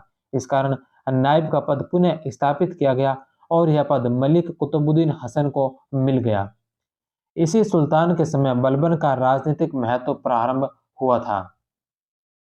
बलबन व नसीरुद्दीन महमूद ने षड्यंत्र कर इसको गद्दी से उतार दिया। इसका शासन 4 वर्ष 1 माह रहा। बंगाल में अशांति। तुगान खां के नेतृत्व में बंगाल में अशांति उत्पन्न हुई, जिसका दमन करने के लिए अवध के सूबेदार तमर खां को बंगाल अभियान पर भेजा। दोनों के मध्य कटासीन का युद्ध हुआ 1242 में। मिन्हाज की मध्यस्थता से समझौता हुआ, जिसके तहत तुगान को अवध का तथा तमन खां को लखनौती का सूबेदार बनाया गया। इसके सिक्कों पर बगदाद के अंतिम खलीफा का नाम सर्वप्रथम अंकित हुआ। शासन की वास्तविक शक्ति वजीर मुहाजिबुद्दीन ताजिब गैर तुर्क था के पास थी। तुर्क सरदारों के विरोध के कारण इसको हटाकर नजीमुद्दीन अबू बकर को वजीर का पद मिला। मंगोल नेता मंगू ने 1245 ईस्वी में आक्रमण किया, किंतु बलबन ने परास्त कर दिया। यह काल बलबन की शांति निर्माण का काल था। मसूद शाह के समय सरदारों व सुल्तान में संघर्ष नहीं हुआ। इसके पश्चात अलाउद्दीन मसूद शाह के पश्चात शासक बनते हैं नसीरुद्दीन महमूद 1246 से 1265 ईस्वी तक। नसीरुद्दीन इल्तुतमिश का पौत्र व शमसी वंश का 5वां और अंतिम शासक था। शासक बनने से पूर्व बहराइच का हाकिम था। सुल्तान संत स्वभाव का था। राजनीतिक व प्रशासनिक कार्यों में उसकी रुचि कम थी। इसकी उपाधि दरवेश थी। मिन्हाज ने नसीरुद्दीन महमूद को दिल्ली का आदर्श सुल्तान और सुल्तानुस सलातिन कहा। मिन्हाज उस सिराज ने अपनी रचना तबकात नासिरी नासिरुद्दीन महमूद को समर्पित की।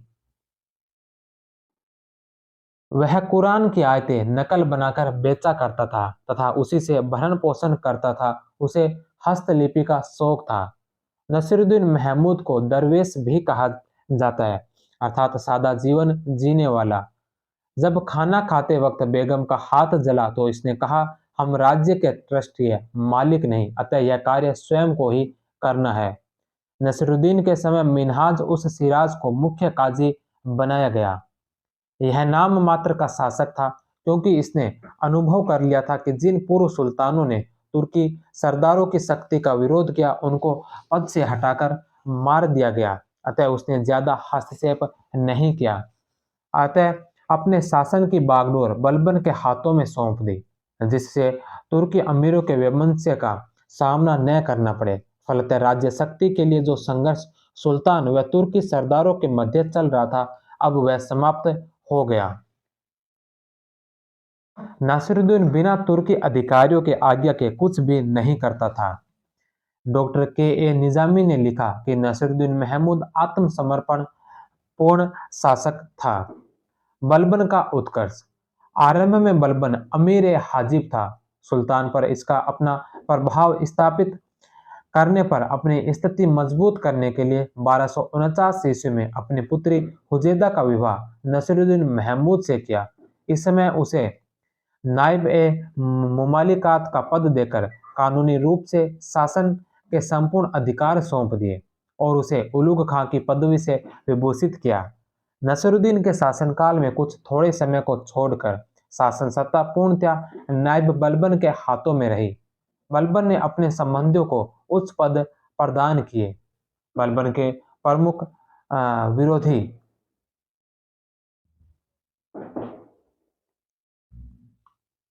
कुतलुग खां चिहलगामी गुलामों में वरिष्ठ था। किसलू खां बलबन का छोटा भाई। इमामुद्दीन रेहान इसने तथा अन्य अमीरों ने षड्यंत्र कर बलबन को उसके पद से हटा दिया। सुल्तान ने बलबन को फांसी जाने को कहा, बाद में उसे नागौर भेज दिया। बलबन ने दोनों अवसरों पर सुल्तान की आज्ञा का पालन बुद्धिमत्तापूर्ण किया। इमादुद्दीन रेहान वकीलदार बना तथा संपूर्ण शासन पर उसका अधिकार हो गया। वह 1252 से 1253 के बीच सल्तनत का नायब रहा। इस समय मिन्हाज उस सिराज के स्थान पर शमसुद्दीन को मुख्य काजी बनाया गया। 1254 ईस्वी में रेहान को हटाकर वापस बलबन नायब बन गया। रेहान को बंदी बनाकर बदायूं लाया गया, फिर उसे बहराइच भेज दिया गया, जहां उसकी मृत्यु हो गई। यह भारतीय मुसलमानों का शासन सत्ता प्राप्त करने का पहला प्रयास था, जो असफल रहा। रेहान को धर्मच्युत, धर्म परिवर्तित मुसलमान, शांति का अपहरणकर्ता व षड्यंत्रकारी कहा गया। इस समय बलबन ने सुल्तान नसरुद्दीन से छत्र सुल्तान के पद का प्रतीक प्रयोग करने की अनुमति मांगी, जिसे सुल्तान ने स्वीकार कर लिया। मंगोल आक्रमण से सुरक्षा। मंगोल नेता हलाकू खां ने किसलू खां व अवध के सूबेदार कुतलुग खां के सहयोग से दिल्ली पर अधिकार करने का प्रयास किया, किंतु बलबन ने विफल कर दिया। नसीरुद्दीन महमूद के समय में बंगाल दिल्ली सल्तनत के प्रभुत्व से निकल गया। 1265 ईस्वी में नासिरुद्दीन की अचानक मृत्यु हो गई। इसामी ने अपनी पुस्तक फुतूह उस सलातीन में लिखा है कि बलबन ने नसीरुद्दीन को विष देकर मरवा दिया था। इसामी ने नासिरुद्दीन महमूद के बारे में लिखा है कि वह उनकी समी अमीर पूर्व अनुमति के बगैर कोई मत प्रकट नहीं करता था। वह उनके आदेश के बिना न अपने हाथ और न पैर हिलाता था, न ही उनको बताए बिना पानी पीता और न ही सोता। इब्न बतूता ने लिखा है कि अंत में नायब ने उसे मार डाला और स्वयं सुल्तान बन गया। नसीरुद्दीन महमूद की मृत्यु के समय उसकी आयु 36 वर्ष थी, जबकि बलबन उससे 20 या 24 वर्ष बड़ा था। इस कारण महत्वाकांक्षी बलबन पर ऐसा संदेह किया जाना अस्वाभाविक नहीं है। भारत में अफगानियों का महत्व सर्वप्रथम नसीरुद्दीन महमूद के समय प्रकट हुआ था। इसके पश्चात शासक बनते हैं बलबन, जो 1266 से लेकर 1286 तक शासक रहते हैं। द्वितीय इल्बरी वंश की स्थापना। बलबन की उपाधि उलुग खां नसीरुद्दीन महमूद ने प्रदान की थी। जिले इलाही ईश्वर का प्रतिबिंब स्वयं धारण की। गयासुद्दीन राज्यारोहण के बाद धारण की। नियाबत ए खुदाई राज्य ईश्वर का प्रतिनिधित्व करता है। बलबन इल्बारी तुर्क था। गयासुद्दीन बलबन द्वितीय इल्बारी वंश या बलबनी वंश का संस्थापक था। बलबन ने स्वयं को फिरदौसी के शाहनामे में वर्णित अफरासियाब का वंशज घोषित किया। बन्नी ने बलबन को खुफिया कातिल, जनता का पिता एवं नायक कहा।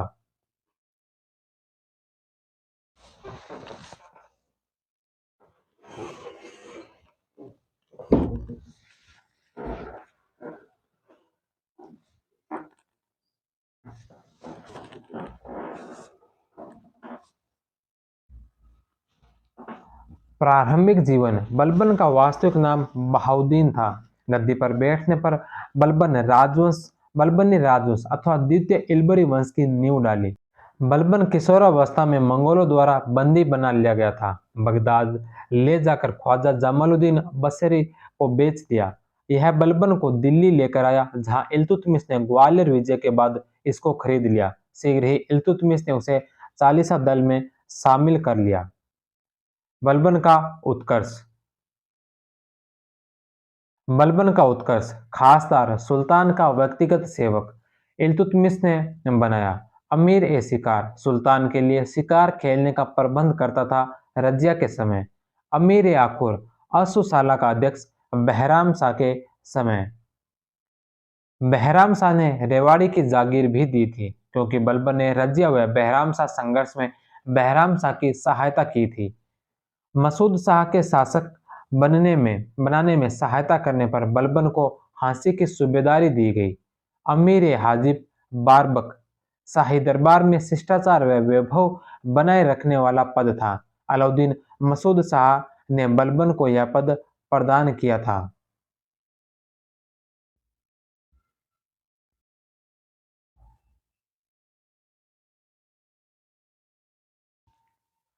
बलबन के द्वारा नसीरुद्दीन महमूद को सुल्तान बनाने पर नायब ए मुमालिकात का पद मिला तथा उलुग खां को की उपाधि भी मिली। नसीरुद्दीन महमूद का काल बलबन का उत्कर्ष काल था। पालम बावनी शिलालेख 1281 ईस्वी, इसके रचनाकार योगेश्वर पंडित है। इसमें वर्णित है कि बलबन भगवान विष्णु के सारे कार्य संपन्न कर रहा है। इसमें बलबन को विष्णु का अवतार बताया गया है।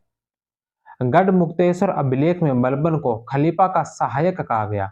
राज्यारोहण 1266 ईस्वी में अपने दामाद नासिरुद्दीन महमूद की हत्या करके अपना राज्याभिषेक किया। बर्नी ने उस समय कहा था कि एक मलिक होते हुए भी वह खान हो गया और फिर सुल्तान बन गया। बलबन की समस्याएं सुल्तान की शक्ति और प्रतिष्ठा को स्थापित करना तथा जनसाधारण में सुल्तान के प्रति भय व सम्मान की भावना जागृत करना। राज्य की दयनीय आर्थिक स्थिति, लगातार युद्धों, विद्रोहों और ढिलाई के कारण खजाना रिक्त था। कानून एवं व्यवस्था की स्थापना, जो केवल एक सुव्यवस्थित सेना और पुलिस शासन द्वारा ही स्थापित की जा सकती थी। दिल्ली सल्तनत की सुरक्षा एवं संगठन की चिंता और मंगोल आक्रमण का भय था। राजपूत शासक पुनः तुर्कों को भारत से बार खदेड़ने का प्रयास करने लगे थे। मेव, कटेहर और दोआब के हिंदुओं का विद्रोह, तुर्कान ए चहलगामी के सदस्यों पर नियंत्रण, इन सब तत्वों को नियंत्रित करने के लिए बलबन ने रक्त एवं लोह की नीति अपनाई। बलबन के कार्य। बर्नी ने तारीख फिरोजशाही में बलबन के राजत्व सिद्धांत का प्रतिपादन किया। यह दिल्ली का पहला सुल्तान था जिसने राजस्व संबंधी सिद्धांतों की स्थापना की तथा इसकी विस्तार पूर्वक विवेचना की। उसके राजत्व सिद्धांत का स्वरूप और सार फारसी राजत्व ईरान के सासानी शासकों से लिया गया। बलबन के राजत्व सिद्धांत की विशेषताएं। सुल्तान का पद ईश्वर के द्वारा प्रदान किया हुआ होता है। बलबन सुल्तान को पृथ्वी पर ईश्वर का प्रतिनिधि मानता है। उसका स्थान केवल पैगंबर के पश्चात है। सुल्तान के कार्य करने की प्रेरणा व शक्ति ईश्वर से प्राप्त होती है। इस कारण जनसाधारण व सामंतों को उसके कार्यों की आलोचना करने का अधिकार नहीं है। निजामी के अनुसार उसने मलिकों और अमीरों के कानों में निरंतर चिल्लाकर कहने का उद्देश्य यह था कि राजत्व एक देवीय संस्था है। राजहत्या का जो कलंक उसके माथे पर लगा था उसे धो डाले और उसके मन में यह विचार भली भांति बिठा दे कि वह देव इच्छा से ही सिंहासनारूढ़ हुआ है, किसी हत्यारे के विष भरे प्याले या कटारों के बल पर नहीं। गद्दी पर अपने वंशानुगत उत्तराधिकारी के अभाव को जानते हुए उसने अपनी प्रतिष्ठा में वृद्धि करने के लिए स्वयं को तुर्की पौराणिक योद्धा अफरासियाब का वंशज बताया। अपने शब्दों व कार्यों में निरंतर सुल्तान की पवित्रता पर बल दिया। संभवतः उसका कारण यह था कि वह दासता से मुक्त नहीं किया गया, कानूनी अयोग्यता। इसी कारण देवी दायित्व की आड़ ली। बलबन राजा के कर्तव्यों के संबंध में जो विचार रखता था वह उसकी वसीयतों वसायों से प्राप्त होते हैं। बलबन के वसाया को बर्नी ने संकलित किया। वसाया से पहले भाग में कर्तव्य व दूसरे भाग में अपने पुत्रों को राजत्व के निर्देश दिए हैं। बलबन के अनुसार राजा का हृदय ईश्वर कृपा का विशेष भंडार है और इस संबंध में मानव जाति में कोई उसके समान नहीं है। एक अनुग्राही राजा सदा ईश्वर के संरक्षण के छत्र में रक्षित रहता है। सुल्तान का निरंकुश होना आवश्यक है। बलबन ने अपने पुत्र बुगरा खां से कह रहा था बलबन अपने पुत्र बुगरा खां से कहा था कि सुल्तान का पद निरंकुशता का सजीव प्रतीक है, अतः उसकी हत्या का खतरा रहता है। अतः उसे अपनी सुरक्षा के प्रति सावधान रहना चाहिए, जनता में भय रखना चाहिए। परंतु बलबन यह भी कहता है कि ईश्वर एक व्यक्ति को सुल्तान का पद इसलिए प्रदान करता है ताकि वह प्रजा के कल्याण के लिए कार्य करे, अपने कर्तव्यों के प्रति सजग रहे। कुलीनता पर जोर। बलबन ने स्वयं को फिरदौसी के शाहनामा में वर्णित अफरासियाब का वंशज माना तथा शासन को फारसी आधार पर व्यवस्थित किया। बलबन ने संजर बलबन ने संजर इस्लाम का नायक को अपना पथ प्रदर्शक घोषित किया।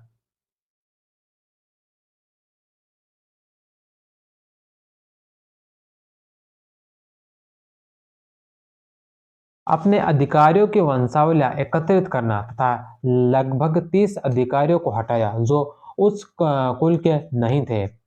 बर्नी ने लिखा है कि एक भारतीय व्यापारी फक्र बावनी के लाख प्रयत्नों के बावजूद बलबन ने उससे मिलने से मना कर दिया, जबकि वह उस अपना सारा धन बलबन को भेंट करना चाहता था। अमरोहा में ख्वाजा पद पर नियुक्त निम्न कुल के कमान मेहर की नियुक्ति अस्वीकार कर दी। बलबन ने कहा है कि जब भी मैं किसी तुच्छ व्यक्ति को देखता हूं तो मेरे शरीर की नाड़ी क्रोध से उत्तेजित हो जाती है। बलबन ने केवल तुर्कों की प्रधानता बनाए रखने का निश्चय किया, लेकिन इस समय परिस्थितियां अलग थी। हिंदू भारी संख्या में फारसी सीख रहे थे। हिंदू मुस्लिम संस्कृति का समन्वय हो रहा था। बलबन ने इसे रोकने का प्रयास किया। राजत्व को प्रभावशाली बनाने के लिए निम्न परंपराओं को अपनाया। ससानियों व ख्वारिज्मों शासकों के दरबार का अनुकरण, दिखावटी मान मर्यादा और प्रतिष्ठा के को राजत्व के लिए आवश्यक बनाया। राजत्व को ऐसा रूप दिया गया जिसका जनसाधारण के साथ निकट संपर्क नहीं था। अपने व्यवहार को अत्यंत गंभीर व एकांकी बना लिया गया।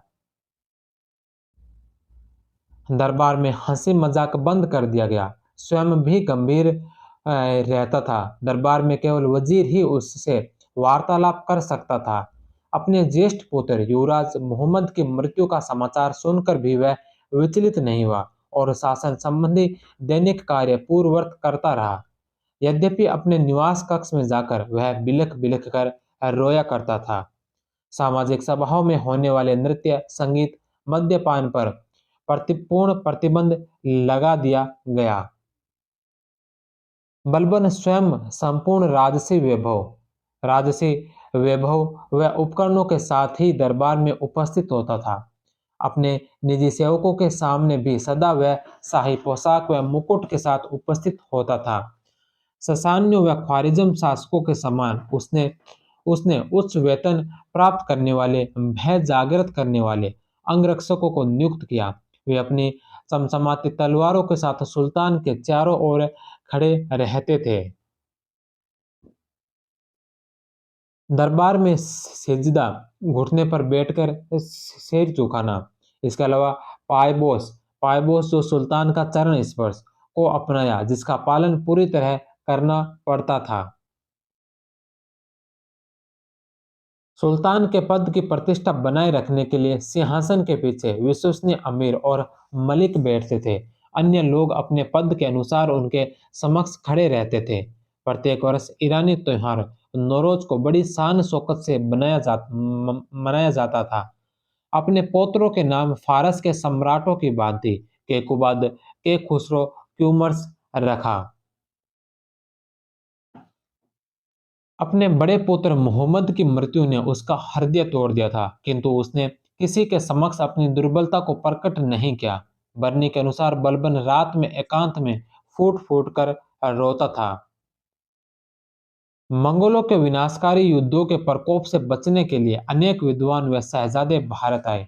बलबन ने उन्हें अपने दरबार में स्थान दिया, जिससे उसके दरबार की प्रतिष्ठा में वृद्धि हुई। समारोह के समय दरबार की शान शौकत दर्शनीय होती थी। बर्नी के अनुसार इन समारोह के कई दिन बाद तक लोग दरबार की सजावट के विषय में बातें करते थे। बलबन खलीफा को राजनीतिक सत्ता को मान्यता देता था। उसने अपने सिक्कों पर खलीफा का नाम अंकित किया तथा खुतबे में उनका नाम शामिल किया। डॉक्टर आर पी त्रिपाठी के अनुसार बलबन का राजत्व का सिद्धांत शक्ति, प्रतिष्ठा और न्याय पर आधारित था। उसका उद्देश्य था सैनिक और प्रशासनिक अधिकारियों पर नियंत्रण रखना। सेना निरंकुश राजत्व के लिए सेना का पुनर्गठन किया, सेना में वृद्धि की, निष्ठावान व योग्य अधिकारी नियुक्त किए, सैनिकों का वेतन बढ़ाया। वह निरंतर सैनिक अभ्यास पर बल देता था, जिससे सेना सतर्क व क्रियाशील रहे। भारत में दीवाने अर्ज विभाग की स्थापना सर्वप्रथम बलबन ने की। उसने इमादुल मुल्क को दीवान ए आरिज सेना मंत्री नियुक्त किया तथा उसे रावत ए अर्ज की उपाधि दी थी। सेना के कूच के समय जन साधारण को कोई हानि न पहुंचे, इसका ध्यान रखा जाता था। बर्नी के अनुसार वह 1000 अश्वारोही तथा 1000 पैदल बाण चलाने वालों को लेकर शरद ऋतु में प्रातःकाल रेवाड़ी की ओर जाता था और रात को लौटता था। वह शिकार खेलने के बहाने से जाता था, जबकि वास्तविक उद्देश्य सेना को फुर्तीला बनाए रखना था।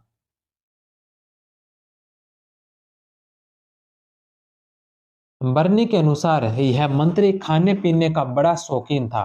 वह अधिक से अधिक पान मंगवाता था। 50-60 दास पान लगाने और बांटने के लिए नियुक्त थे।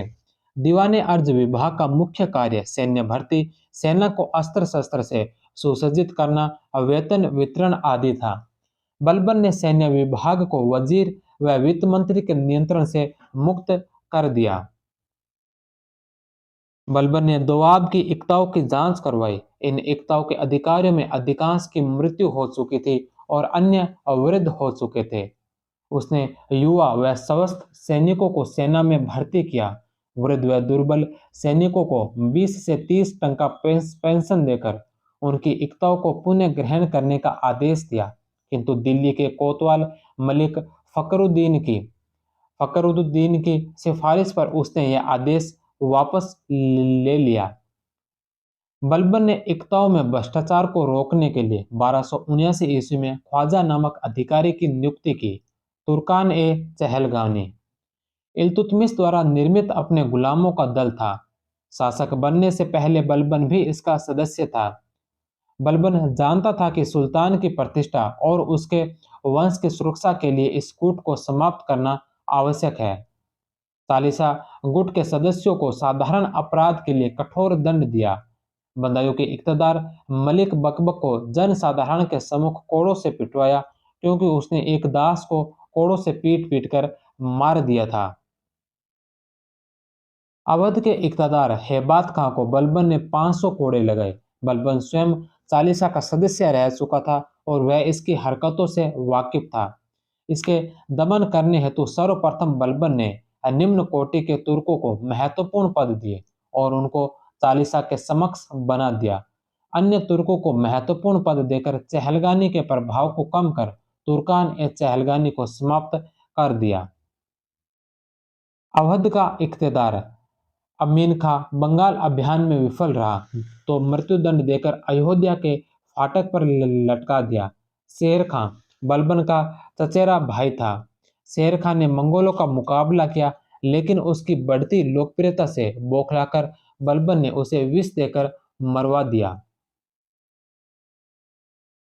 आंतरिक विद्रोहों का दमन, मेवातियों का दमन। सर्वप्रथम बलबन ने इनको कुचलने का प्रयास किया। मेवाती दिल्ली के समीपवर्ती क्षेत्रों में जंगलों में निवास करते थे। दिल्ली के आसपास के क्षेत्रों में उनका आतंक था। बलबन ने बर्बरतापूर्वक मेव का दमन किया। दिल्ली के आसपास के जंगलों को, जो मेव का निवास स्थल था, उन जंगलों को कटवा दिया। गोपालगिरी में एक दुर्ग का निर्माण किया तथा अनेक थाने स्थापित कर वहां अफगान सैनिकों की नियुक्ति की। 3,000 अफगानियों की भर्ती की थी। गंगा यमुना दोआब क्षेत्र, दोआब के नगर व प्रदेश उन इक़्तिदारों को प्रदान किए गए जिनके पास अधिक धन था। विद्रोहियों का विनाश कर अधीनता स्वीकार करवाई गई। भोजपुर, पटियाली, कंपली व जलाली में चौकियां बनाई गई व अफगान सैनिकों को नियुक्त किया गया। अवध का व्यापारिक मार्ग, यहाँ रहने वाले डाकू व विद्रोहियों को पूरी तरह से सफाया कर दिया गया। रुहेलखंड क्षेत्र में कटेहारों का दमन, कटेहर के विद्रोह बंदायूं व अमरोहा क्षेत्र में आतंक फैलाए हुए थे। बंगाल के तुगरिल खां का विद्रोह, बंगाल से ही प्रारंभ से ही बंगाल पर दिल्ली सल्तनत का स्थायी नियंत्रण नहीं रहा। नसीरुद्दीन महमूद के समय में ही कड़ा के इक़्तिदार अरसलान खां ने अपने आप को स्वतंत्र घोषित कर लिया था। बंगाल दिल्ली सल्तनत के प्रभुत्व से निकल गया था। तातार खां, अरसलान खां का बेटा, ने बलबन के समय दिल्ली की अधीनता स्वीकार की थी। तुगरिल खां बंगाल का सूबेदार था। यह बलबन का दास था। 1279 में इसने बलबन के विरुद्ध विद्रोह कर दिया तथा सुल्तान मुगिसुद्दीन की उपाधि धारण की। अपने नाम के सिक्के चलवाए व खुतबे पढ़े। बलबन ने इस विद्रोह को बलबन को इस विद्रोह से बहुत धक्का लगा, क्योंकि किसी सुल्तान के दास का यह पहला विद्रोह था। इस विद्रोह को दबाने के लिए बलबन ने सर्वप्रथम अवध के सूबेदार अमीन खां को सेना के साथ भेजा, किंतु वह असफल रहा। इस कारण अमीन खां का बलबन ने वध कर दिया। लाश अवध के द्वार पर लटका दी। बहादुर को भेजा, वह भी असफल रहा। तब बलबन स्वयं 1280-81 में एक बड़ी सेना लेकर बंगाल की ओर बढ़ा। अवध में उसने अपनी सेना की संख्या में वृद्धि की। यहाँ बलबन का पुत्र बुगरा भी साथ हो गया।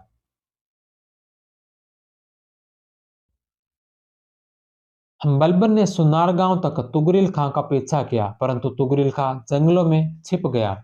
अली नामक अधिकारी ने तुगरिल का वध कर दिया। बलबन ने अली को तुगरिल कुश की उपाधि दी।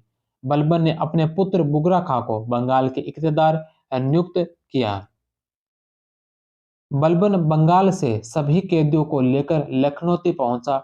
वहां उसने तुगरिल खां के साथियों को कठोर दंड दिया। इतिहासकार बर्नी ने लिखा है कि लखनौती के मुख्य बाजार के दोनों ओर 2 मील लंबी तख्तों की एक कतार खड़ी हो गई और तुगरिल खां के समर्थकों को उन पर ठोक दिया गया। ऐसे विभत्स दृश्य को देखकर अनेक व्यक्ति मूर्छित हो गए।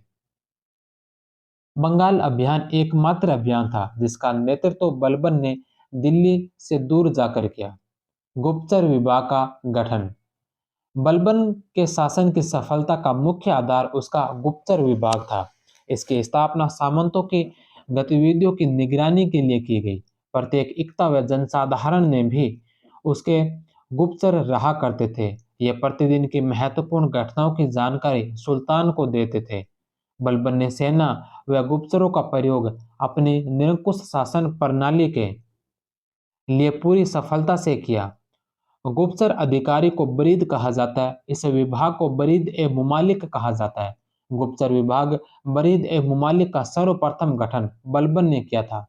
यदि ये अपने कर्तव्य का पालन करने में विफल रहते तो इनको कठोर दंड दिया जाता था। बदायूं के संवाददाता को, जिसने मलिक बकबक के संबंध में सुल्तान को उचित समाचार नहीं भेजा था, नगर के फाटक पर लटका दिया था। Doctor A.L. श्रीवास्तव का मत है कि बलबन की सफलता का सबसे बड़ा प्रतीक गुप्तचर व्यवस्था थी। बर्नी ने लिखा है कि बलबन की गुप्तचर व्यवस्था इतनी संगठित थी कि अमीर और सामंत अपने सैन्य कक्ष में भी बलबन के विरुद्ध ऊंची आवाज में बात करने से घबराते थे। मंगोल समस्या मंगोल समस्या तथा पश्चिमोत्तर सीमा प्रांत की समस्या। बलबन के समय भी मंगोलों के आक्रमण का भय बना हुआ था, इसलिए बलबन साम्राज्य विस्तार नहीं कर पाया। बलबन दिल्ली सल्तनत का पहला शासक था जिसने मंगोल आक्रमण को रोकने के लिए सुनिश्चित योजना बनाई। मंगोल आक्रमण को रोकने की उसकी नीति सुरक्षात्मक थी। मंगोल आक्रमण को रोकने के लिए उत्तरी पश्चिमी सीमा पर किलों की कतारें बनाई तथा बड़ी संख्या में सेना रखी। बलबन पहला शासक था जिसने किले बनवाने पर जोर दिया। बलबन 1270 में लाहौर गया तथा वहां किले का पुनर्निर्माण करवाया। उसने उत्तरी पश्चिमी सीमा पर किलों की श्रृंखला बनवाई, जैसे सुनाम, बठिंडा, लाहौर, दीपालपुर। बलबन दिल्ली सल्तनत का प्रथम शासक था जिसने पश्चिमोत्तर सीमांत निधि निर्धारण करने का श्रेय दिया जाता है। बलबन ने अपने बलबन ने सबसे पहले अपने चचेरे भाई शेर खां को यहाँ नियुक्त किया। मंगोल वे खोकर उससे भय खाते थे। बाद में जब शेर खां की लोकप्रियता बहुत ज्यादा बढ़ गई, तब बलबन ने ईर्ष्यावश उसको विष देकर हत्या करवा दी। बाद में बलबन ने उत्तरी पश्चिमी सीमा को दो भागों में बांट दिया। पहला लाहौर, मुल्तान, दीपालपुर का क्षेत्र जो शाहजादा मोहम्मद को दिया, और दूसरा सुमन, समाना व उच्च का क्षेत्र जो बुगरा खां को दिया। प्रत्येक शहजादे के साथ शक्तिशाली सेना थी। जब बुगरा खां को बंगाल का इख्तियार सूबेदार बनाया गया, तब संपूर्ण उत्तर पश्चिमी सीमा की सुरक्षा का दायित्व शहजादा मोहम्मद को दे दिया गया। मोहम्मद ने मुल्तान को केंद्र बनाया। इसी समय 1285 में तिमूर नामक मंगोल ने आक्रमण किया। शहजादा मोहम्मद लड़ता हुआ मारा गया। सूफी संत सदरुद्दीन आरिफ ने मोहम्मद के बारे में भविष्यवाणी की थी कि उसकी मृत्यु मंगोलों से लड़ते हुए होगी। यह बलबन का सबसे बड़ा वह योग्य पुत्र था। लखनौती बंगाल से लौटने के बाद बलबन ने इसको अपना उत्तराधिकारी नियुक्त किया था। मृत्यु के बाद शहजादा मोहम्मद को शहीद ए आजम की उपाधि दी गई।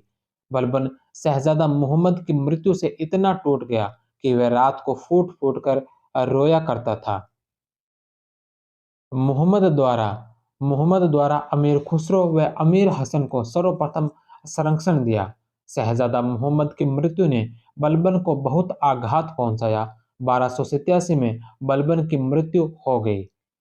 बलबन की सर्वाधिक आलोचना करने वाले इतिहासकार के ए निजामी का कहना है कि बलबन एक उत्तम अभिनेता की भांति दर्शकों को मंत्रमुग्ध करता था।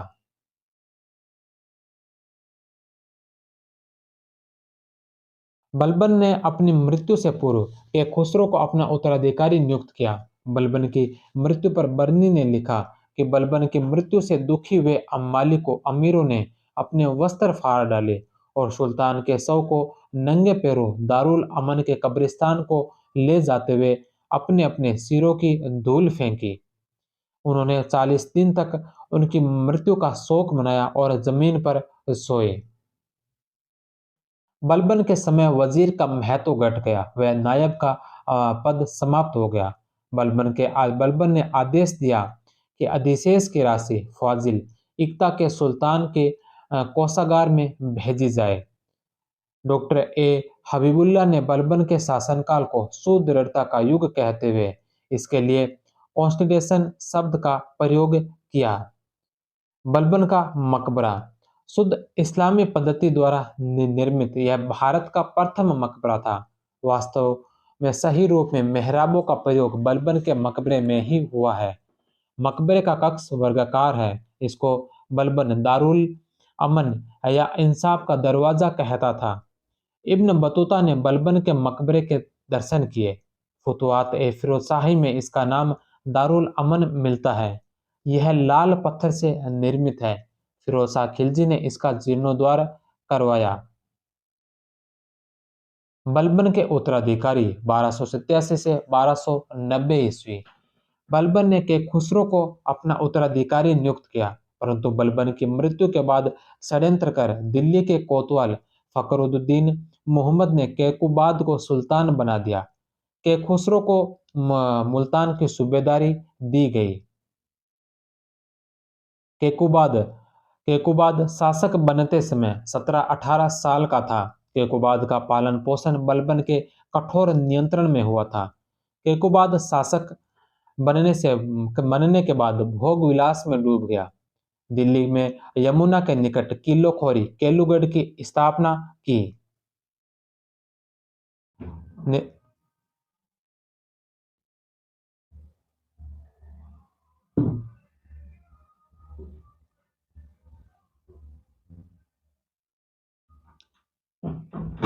निजामुद्दीन अहमद दादबेग था को नगर का अधिकारी बनाया गया। यह फखरुद्दीन अहमद का दामाद था।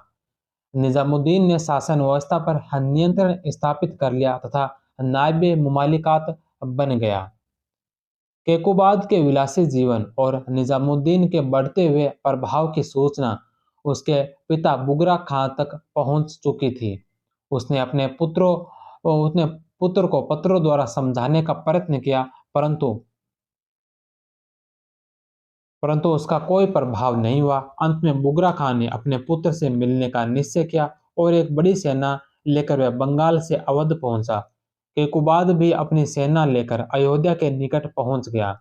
निजामुद्दीन ने केकुबाद को अपने पिता से मिलने से रोकने का तथा उससे युद्ध करने का प्रयत्न किया, परंतु बुगरा खां के धैर्य तो और कुछ वफादार तुर्क सरदारों के प्रयत्न के कारण पिता पुत्र की भेंट संभव हो गई।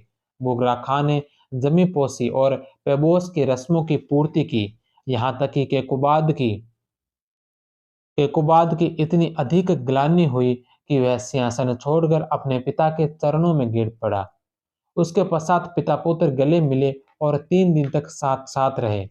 बुगरा खान ने केकुबाद को विलासी जीवन छोड़ देने की सलाह दी और चलते समय चुपके से निजामुद्दीन से भी छुटकारा पाने का परामर्श दिया।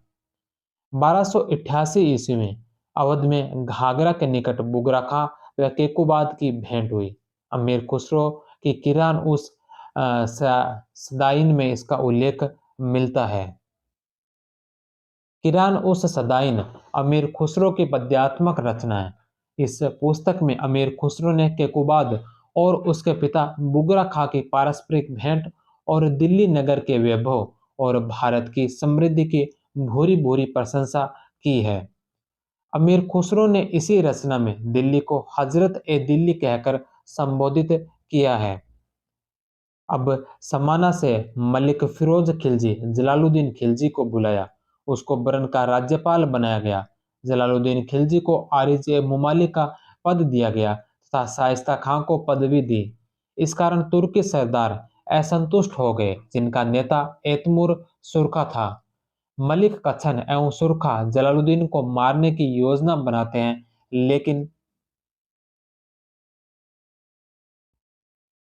लेकिन अहमद चप ने इस योजना का राज फिरोज खिलजी को अब बता दिया। फिरोज ने कच्छन व सुरखा का वध कर दिया। तुर्की दल ने मौके का फायदा उठाकर केकुबाद के 3 वर्षीय पुत्र क्यूमर्स को गद्दी पर बिठा दिया तथा शमसुद्दीन द्वितीय की उपाधि दी। अब तुर्की दल ने जलालुद्दीन खिलजी को मारने की योजना बनाई। जलालुद्दीन खिलजी ने पहले क्यूमर्स का संरक्षक बना और 3 माह बाद उसकी हत्या कर स्वयं राजसत्ता हत्या ली। कठोर नियंत्रण के बजाय सुव्यवस्थित आजादी ज्यादा असरकारक होती है। 1287 में बलबन ने अपनी मृत्यु से पूर्व के खुसरो को अपना उत्तराधिकारी नियुक्त किया, किंतु बलबन की मृत्यु के बाद दिल्ली के कोतवाल फखरुद्दीन मोहम्मद ने षड्यंत्र के तहत के खुसरो को मुल्तान का सूबेदार बना दिया और बुगरा खां के पुत्र केकुबाद को सुल्तान बनाया। राज्यारोहण के समय केकुबाद 18 वर्ष का था, लेकिन उसका पालन पोषण बलबन के कठोर नियंत्रण में हुआ था।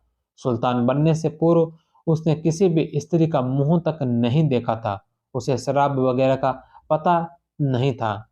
इसका फायदा उसके कोतवाल मलिक फखरुद्दीन ने उठाया और सुल्तान को भोग विलास की ओर प्रेरित किया। केकुबाद पूर्व नियंत्रण और वर्तमान स्वतंत्रता के बीच सामंजस्य स्थापित नहीं कर पाया और परिणाम स्वरूप वह अपना अधिकांश समय सूरा और सुंदरियों के बीच व्यतीत करने लगा। इसका परिणाम यह हुआ कि अगले 3 वर्षों में गुलाम वंश, जो 1206 में स्थापित हुआ था, वह 1290 में धराशायी हो गया। तो यह था दिल्ली सल्तनत का पहला वंश, गुलाम वंश।